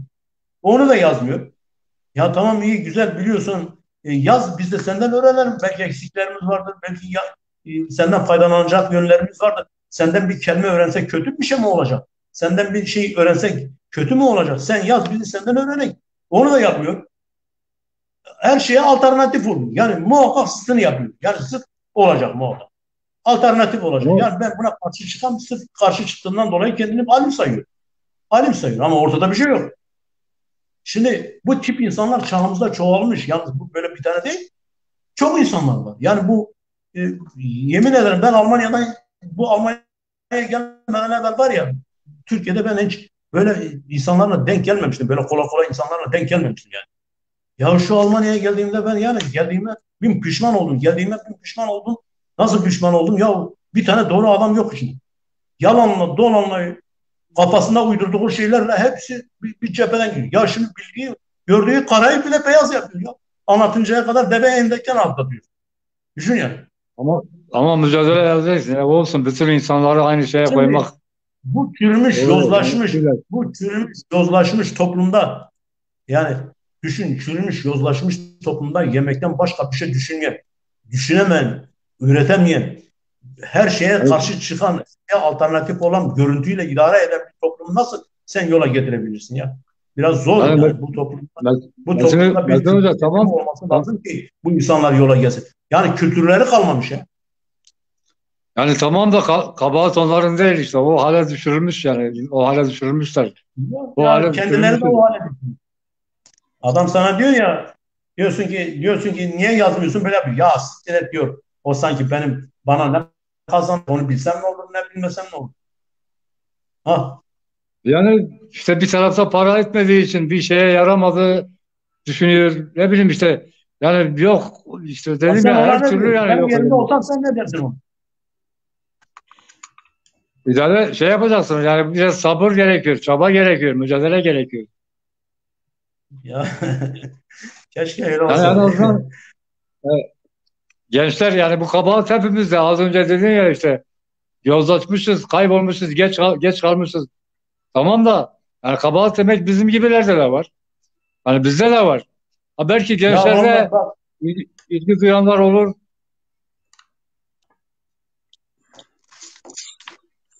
1980'lardan beri ben kendi mücadelemi yürüten bir adamım. Hem devrimci anlamda mücadelemi yürütmüşüm. Hem sınıfsal anlamda ondan sonra kendi dilim kültürüm anlamda mücadele etmiş bir adam. Bak düşersin içeriye gidersin içeriye düşersin gidersin işte bir dava için mücadele edersin cezasını çektiğin zaman kimse sana sahip çıkmaz. Seni evine koymuyor ya evine. Aman Allah'ım diyor. Benim yanıma gelme diyor. Nereye gidersen git diyor. Git diyor. Bak şimdi senin arka çıkıp sana destek verenler bile seni evine hiç almıyor. Yani 12 Eylül'de böyle oldu. 80'larda böyle oldu. Evimize alıp yatırdığımız, canımız, yoldaşımız dediğimiz, aldığımız, beslediğimiz insanlarımız bizi kendi evine sokmadılar. Düşün yani. Yani bu tip insanlar yani öyle bir yozlaşmış ki bizi evine bile koymadılar bile, biliyor musun? Koymadılar. Şimdi bu toplumdan ne çıkabilir ya? Bu toplumdan bir şey çıkmaz. Ben bu toplumdan bir şey umduğumu, onun için bu toplumdan bir şey ummuyorum. Bu toplumdan da bir şey de çıkmaz. Onun için biz kendi çabamızla kendimiz bir şey yapabiliyorsak ne mutluyuz. Ama mutluluk, ben onunla gurur duyuyorum. Yani kendim ne yaparsam onunla gurur duyarım. Yoksa insanların yaptıklarıyla ben gurur duymuyorum. İnsanlar yaptıkları bir şey yok. İnsanlar elinde gelse seni bardak suda boğarlar. Biliyorsun bizim başımızda geçti, çok olaylar geçti. Ya biz düşün yani bizim memlekette bir çıkıp dağda savaşanlar, ölenler, bedel ödeyenler, bedel ödeyenler ve bedel ödedikleri halde onları bile gözünde görmüyorlar. Geldiği zaman geliyorlar. Bir gün bizim köyün tarafında bu Nazmiye'den geliyorlar. Minibüste geliyorlar. Geliyorlar tam karakola yakın bir tepede karakolu durduruyorlar. Minibüsü durduruyorlar. Ondan sonra hepsini aşağı indiriyorlar. Diyorlar inin aşağıdan diyor. Kimliklere bakıyorlar. Ve kimliklere bakınca orada diyorlar sizin içinizde korucular var mı diyor. Korucular diyor, tabii benim tanıdığım adam, bildiğim adam, tanıdığım adam diyor ki ben biliyorum 2 tane korucu ama söylemedim. Dedim yazıktır öldürürler diye. Tamam mı? Sonra diyor benim yanımda bir tane adam vardı diyor elinde saat vardı diyor. Böyle saat diyor. Pusulalı bir saat diyor böyle. Gösterdi diyor pusula dedi ya ne olur dedi bunu bize ver dedi. Adam dedi o pusulalı saati o adama vermedi. Vermedi. O da dedi orada o bizi arayan var ya dağdaki de dedi ki ya bir tane burasına ne pis bir adamsın dedi. Lan biz senin için bu dağda ölüyoruz. Biz senin için bu dağda bedel verirsen bir saati bize çok görürüz. Bak dikkat et. Saati çok görürsün diyor. Diyor adam yine verdi saati tuttu ona verdi diyor. Verdi diyor. Yalnız dedi git dedi aşağıda dedi karakola söyle ki onlar sizi orada bekliyor. Biz sizi bekliyoruz gelin buraya dedi. Tamam. Gidiyor aşağıda karakola komutan durduruyor. Diyor ulan diyor, sizi niye durdurdular orada diyor. Diyor vallahi böyle böyle diyor. Diyor komutanım demiş biz burada bekliyoruz siz gelin yukarıya. Vay anasını sen onu söyledin diye adamı tutuyor ayaklarının altına atıyor. Bir diyor. Tamam mı? Adamı meyli ondan sonra doğru bindiriyor minibüse hadi siktir o diyor gidiyor diyor. Tamam mı? Düşün bir adam ya düşün bedel öden bir insana bir saati hor görüyor. Bir saat. Hani öyle bir toplumda yaşıyoruz. Öyle Evet, bir toplumda evet, Metin Yoldaş, seni çok dinliyoruz gerçekten ama şu andaki konuşmaların yani bir güvensizlik ortamına sebep olmamak lazım. Bugüne kadar yapılanlardan biz sorumlu değiliz. Halkımızın bir davası var. Halkımız kendi birliği için keşke her halkın, türlü mücadeleyi vermelidir. Yani keşke halkın davaya sahip çıksa. Halkın davaya sahip çıkmıyor ki zaten. ama görüyorsunuz bundan yıllar öncesi Zazalar bir araya gelip sorunlarını eğrisiyle büğrüsüyle tartışamıyorlardı. Ama demek ki bir gelişme var. Şimdi çok Zazaca yayın yapan çeşitli kanallar var, çalışmalar var. Yani bu bir gelişme, bir umuttur. İnsanlar geçmişten ders çıkararak geleceğine güvenle bakarlar. Bizim amacımız da budur. Yani haksızlığa uğramış bir toplumuz. Onun için konumuzu anlatırken insanlara güven, insanlara cesaret, insanlara birlik, beraberlik mesajını vermemiz lazım. Bireysel olarak hiçbir yere kimse varamaz. Bu toplumsal bir sorundur. Bir araya gelmekten başka çaremiz yoktur. Abdullah'ın dediği gibi ben Abdullah'a katılıyorum. Abdullah'ın dediği gibi bunlardan bir şey çıkmaz. Hadi. Ya o yanlış bir terimdir güzel kardeşim. Yanlış bir terim. Apo'nun dediği gibi Apo doğru söylüyor. Ben Apo'nun düşüncelerine katılıyorum yani. Biliyor musun? Yani şunu söylemek istiyorum. Yani biz elimizden geldiğini yapalım da yani en azından sen dediğine katılıyorum. Yapalım. Gerisini ne yapalım artık yapacak bir şey yoksa da biz elimizden geleni yapalım. Burada ben aynı fikirdeyim yani. Yani Yani dil, senin dil, dediğin kültür. Mahmut diyor ki ben diyor eskiden diyor böyle eskiden daha iyi insanlar var. Yemin ederim daha iyi insanlar, daha bu meseleyi çözmüş, daha bilinçli insanlar, daha iyi yazan, daha çizen insanlarımız var. Ne oldu onlar? Sus pus oldu gitti. Ortada kayboldu. Kayboldu. Yok şimdi. Biz yine de dilimize, kültürümüze sahip çıkalım. Elimizden geleni yapalım. Ya biz Yazılacak, sahip çıkıyoruz ama çizilecek bir şey keşke varsa herkes de yazalım, birbirine çizelim. sahip çıksa. Onun için fazla biz kendimizi yoralım. Fazla başka insanlarla uğraşmanın gerek yok. Başka insanlarla uğraşmaya gerek yok. Başka insanlar da zaten gelip bizimle uğraşmaz yani. Bizim için yorulmaz yani. Biz kendimizle uğraşalım, kendimiz uğraşalım, kendimiz yapalım bu işi. Yoksa biz kendimiz yapamazsak zaten hiç kimse yapar.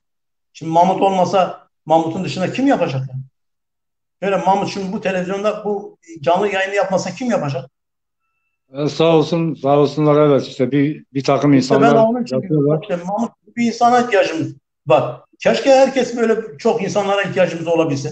Yok. Şimdi Olacak, olacak. Daha konuşuyorlar. güzel günler olacak. Benahol demek lazım. Benahol demek lazım. İyi olacak. Hal beno. Ben o hal değil. Sen onu ters söylüyorsun.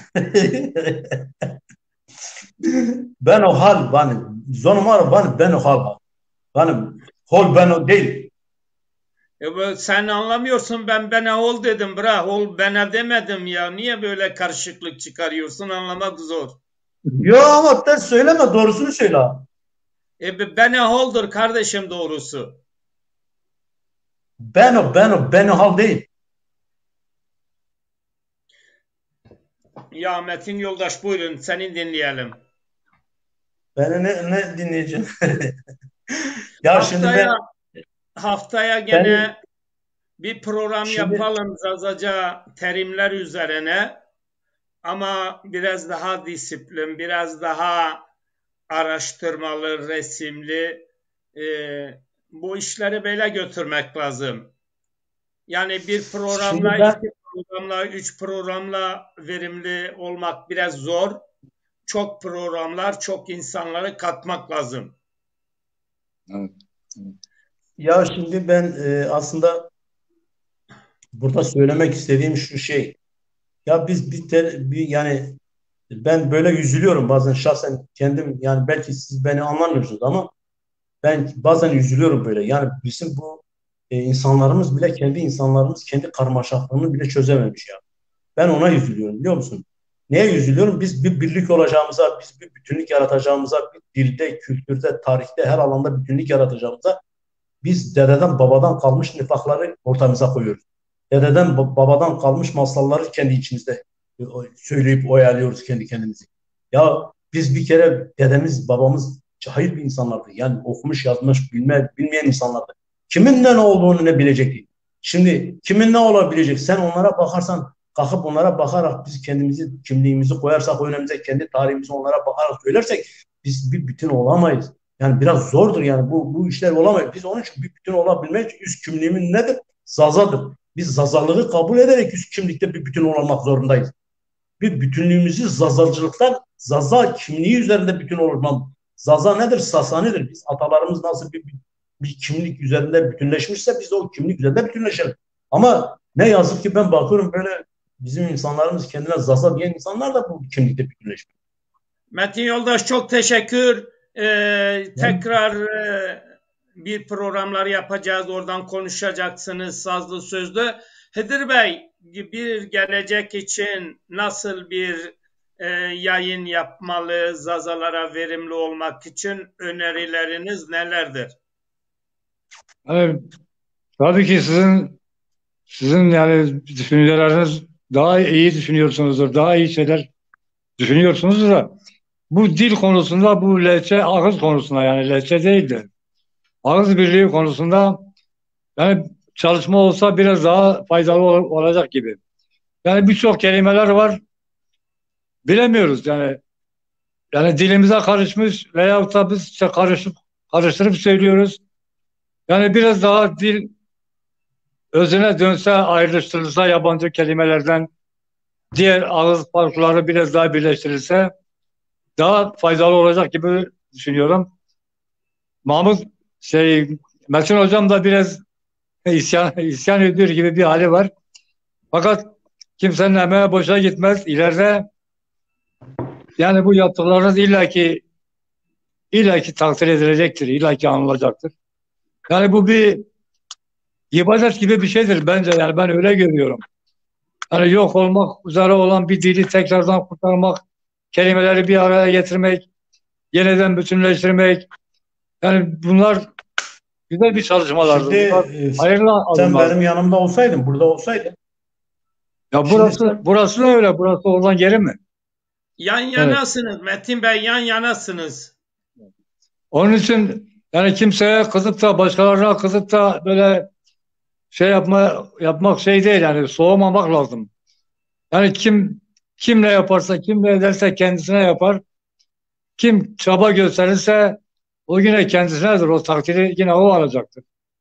Yani başkası için değil, kendi şeyimiz için yani mücadele ediyoruz. Kendi dilimiz, kültürümüz için. Ki mesela normalde sadece kendimiz de değil. Hangi dil varsa, hangi dil kayboluyorsa ona yönelik mücadele verilse bile yani boşa gitmez. Ki yani boşa gidecek bir şey, yani boşa gitse ki ne olur? Yani bu zaten boş şeydir ama özüne döndüğün zaman kendine göre bir değeri vardır. Bir şeyi vardır, yani bir kıymeti vardır. Bununla yetineceğiz. Yani başkasının bize yani aferin demesine, şu demesine, bu demesine gerek yok. Elimizden gelen bir şey varsa o imkanı sarf edip bunu yapacağız. Başka yani bir beklenti içinde olmamak şartıyla. ya Mahmut, biraz senin bu akşam niye böyle oluyor ya? Bırak, senin yayının zayıftır, sen anlamak istemiyorsun. Senin kaldığın yer, senin telefonun zayıftır. Onun için düşüyorsun. Bizimki kesilmiyor. Senden başka kimseninki de kesilmiyor. Bırak, benim elimde değil ki. Senin yayının zayıf. Ama ben kendimi görüyorum, sizi görmüyorum, biliyor musun? Tamam da işte çekmiyor. Ondan oluyor. Bizimkini çekmiyor sen. Doğru, o olabilir, doğru. Ha, Evet, peki evet. Hıdır Bey, çok çok teşekkür ederim. Güzel önerilerin, güzel düşüncelerin için sizi kutluyorum. Başarılar diliyorum. Metin Bey, sizin gelecek için bir öneriniz, bir ne yapmak lazım, nasıl hareket etmek lazım? Sizi de dinleyelim, yayınımızı burada tamamlayalım. Şimdi benim demek istediğim, mesela Hıdır burada olsaydı beraber yan yana gelirdik. Mesela birkaç tane insanlarla gelirdik. Araştırma grupları bulurduk. Dil üzerine daha çeşitli araştırma şekillerine girebilirdik. Biliyor musun? Ama şimdi biz ayrı ayrı yaşadığımız için, ayrı ayrı yerlerde durduğumuz için bir araya gelemiyoruz. Toplumsal, kolektif bir tarzda çalışamıyoruz. Bizim esas kolektif çalışma bir durumumuz olması lazım. Yani bu dilde de olması lazım, kültürde de olması lazım, tarihte de olması lazım. Kolektif anlamda çalışmak lazım. Biz kolektif anlamda çalışırsa daha iyi başarıyoruz. Mesela ben buradayken 80'larda geldiğimde burada ben çeşitli arkadaşlarla kolektif olarak burada çalıştım. Kolektif olarak mesela ben çeşitli araştırmalarım kolektif üzerine yaptım. Kolektif tarzda çeşitli yabancı dillerde, çeşitli üniversitenin bibliotekten, yani kitaplıklarından araştırma yaptık. Yani biz geniş bir araştırma, biz kolektif olarak bir araştırma yaptık. Ama şimdi burada işte insanların da kendine zaza diyen insanların da kolektif olarak araştırmak lazım. Araştırma yapması lazım. Araştırma yaptığı zaman belli noktalar, belli şeyler ortaya çıkabilir, biliyor musun? Ama işte bunu bilmiyorum yani. Bu insanlara öyle bir şey olmuş ki, bireyci olmuş ki, kolektif değil. Yan yana geldim, korkuyor diyor. Bir çay söylerim, belki acaba bir çayımı içer, korkudan senin yanına da gelmiyor. Böyle bir şey duruma düşmüş. Yani toplum çürümüş. Toplum çürüdüğü için yan yana gelip bir çayda korkuyor. Ya bir adam, acaba ben gidersem ben orada ona bir çay söyler mi söylemem mi? O çay korkusundan senin yanına da gelmiyor. Biliyor musun? Yani keşke öyle dürüst, daha güzel insanlar olsa, yan yana gelebilsek, farklı çalışmaları yürütebilsek, farklı çalışmalar yapabilsek en güzel bir şeydir yani. Ama benim dileğim şu, yani biz ne zaman kolektif bir tarzda hareket edersek, kolektif bir tarzda çalışma yaparsak, kolektif bir tarzda işimizi yolumuza koyarsak o zaman başarı. Yoksa biz kolektif bir işimizi o zaman yaparız. Ama bunu yapamazsak bireysel anlamda bir iş yapamayız yani. Biliyor musun? Bireysel anlamda ancak benim yazdığım gibi insanlar da böyle yazar yani. Başka bir durum yok yani. Biliyor musun? Evet, Yani önerilerim bu kadar mı? benim öğrenimlerim yani kolektif olmadığı sürece hiçbir şey olmaz. Kolektif çalışmak lazım. Önerim şudur yani. Haftaya da siz bilirsiniz. Ne konuşmak isterseniz konuşuruz yani. Mesele değil yani. Biliyor musun? Evet. Şimdi yalnız benden sana ricam, benim zamanında bize rencide eden, zamanında bize kafa tutan, zamanında bize yanlışlık yapan insanları çıkarıp burada kendi sayfanda reklam yapma. Yani gözünü seveyim. Yaparsan kendi sayfanda yap. Benim sayfama gönderme. Yani ben öyle şeyleri, insanları sevmiyorum. Öyle insanlar, bize yanlışlık yapan insanları sevmiyorum. Biliyor musun? Ama onlar bize yanlışlık yaptığı halde sen onları tutuyorsun, yine reklamını yapıyorsun. Ben bu gibi şeyleri sevmiyorum yani, biliyorsun. Yani benden yani sana ricam, yani bana öyle tip insanları bana gönderme. Lütfen Metin yani. Yoldaş, Metin Evet. Yoldaş, Zaza meselesi büyük bir meseledir. Bizim Zaza fikrimize mesela, onlar bak zaza maza dinleyin. değil. Onlar Bak zaza maza değil. Zaza olsa nedir? Sana ne faydası olur? şimdi güzel kardeşim, bana faydası olması hiç önemli değil. Şimdi bir Hani toplumu ele alırsan dinlemiyorsun ama ben sizi tamam dinliyorum, söyle. siz dinlemiyorsunuz. Şimdi sorun, Dinliyorum. siz bir ülke, bir halksınız. Sizin çobana ihtiyacınız var.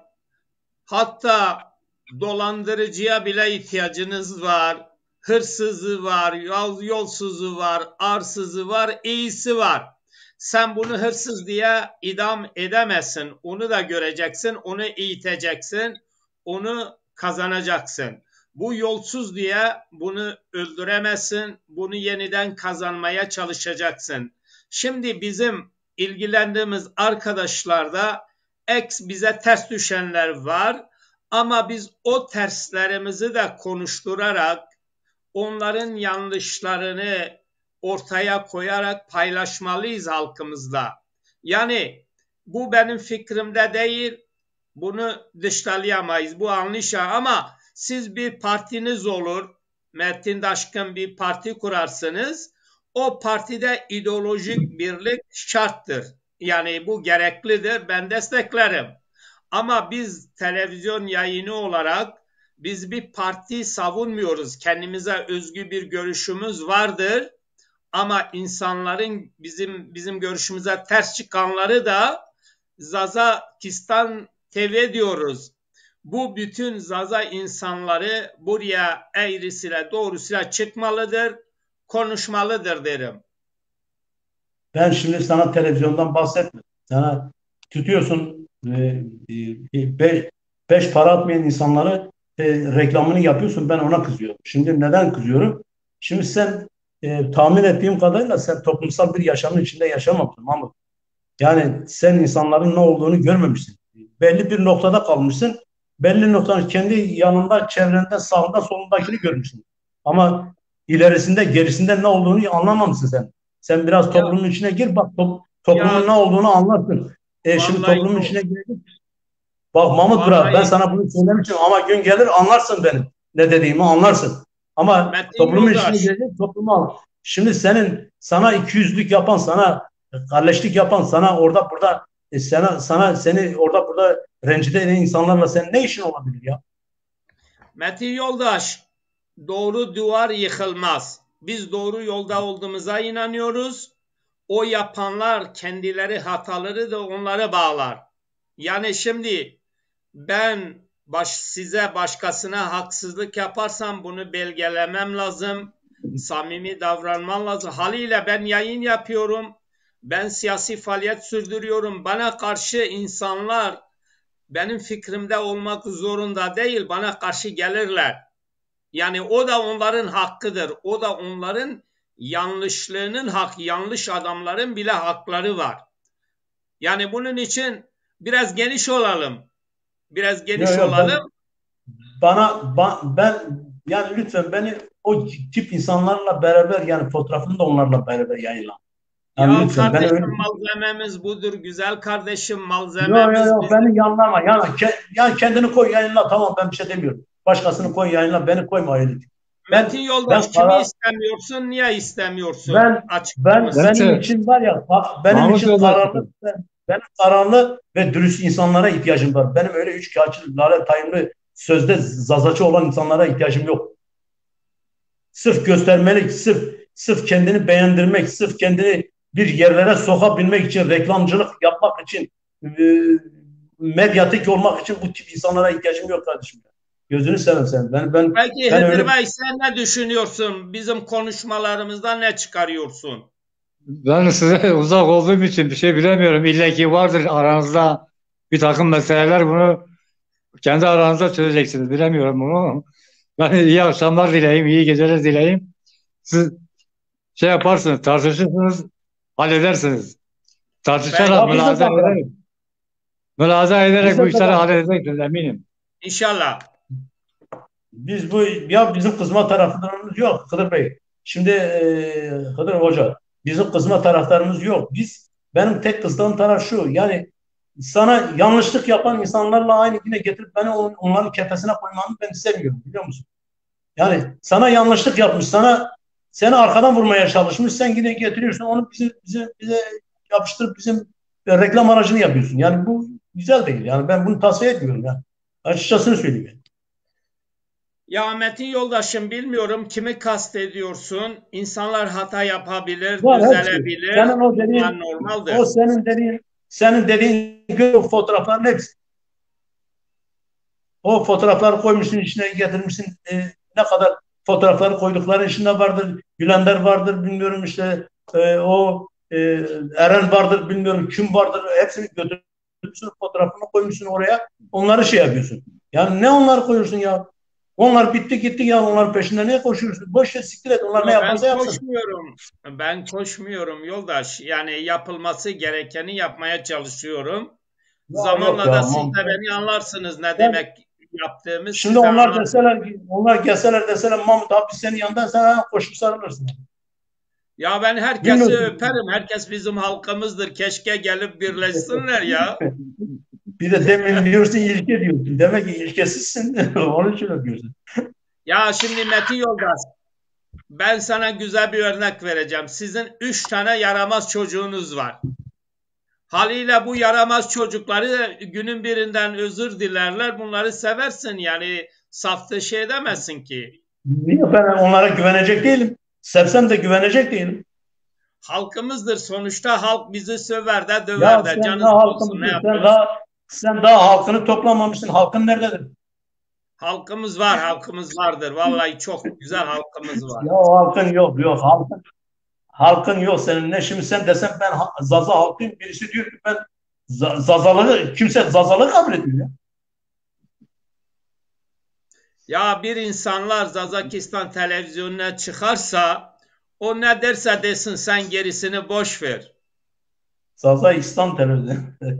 Evet Zazakistan televizyonudur bizim. Biz ulusal bir kanalız kardeşim. Herkesi davet ediyoruz. Gelin tartışın, konuşalım.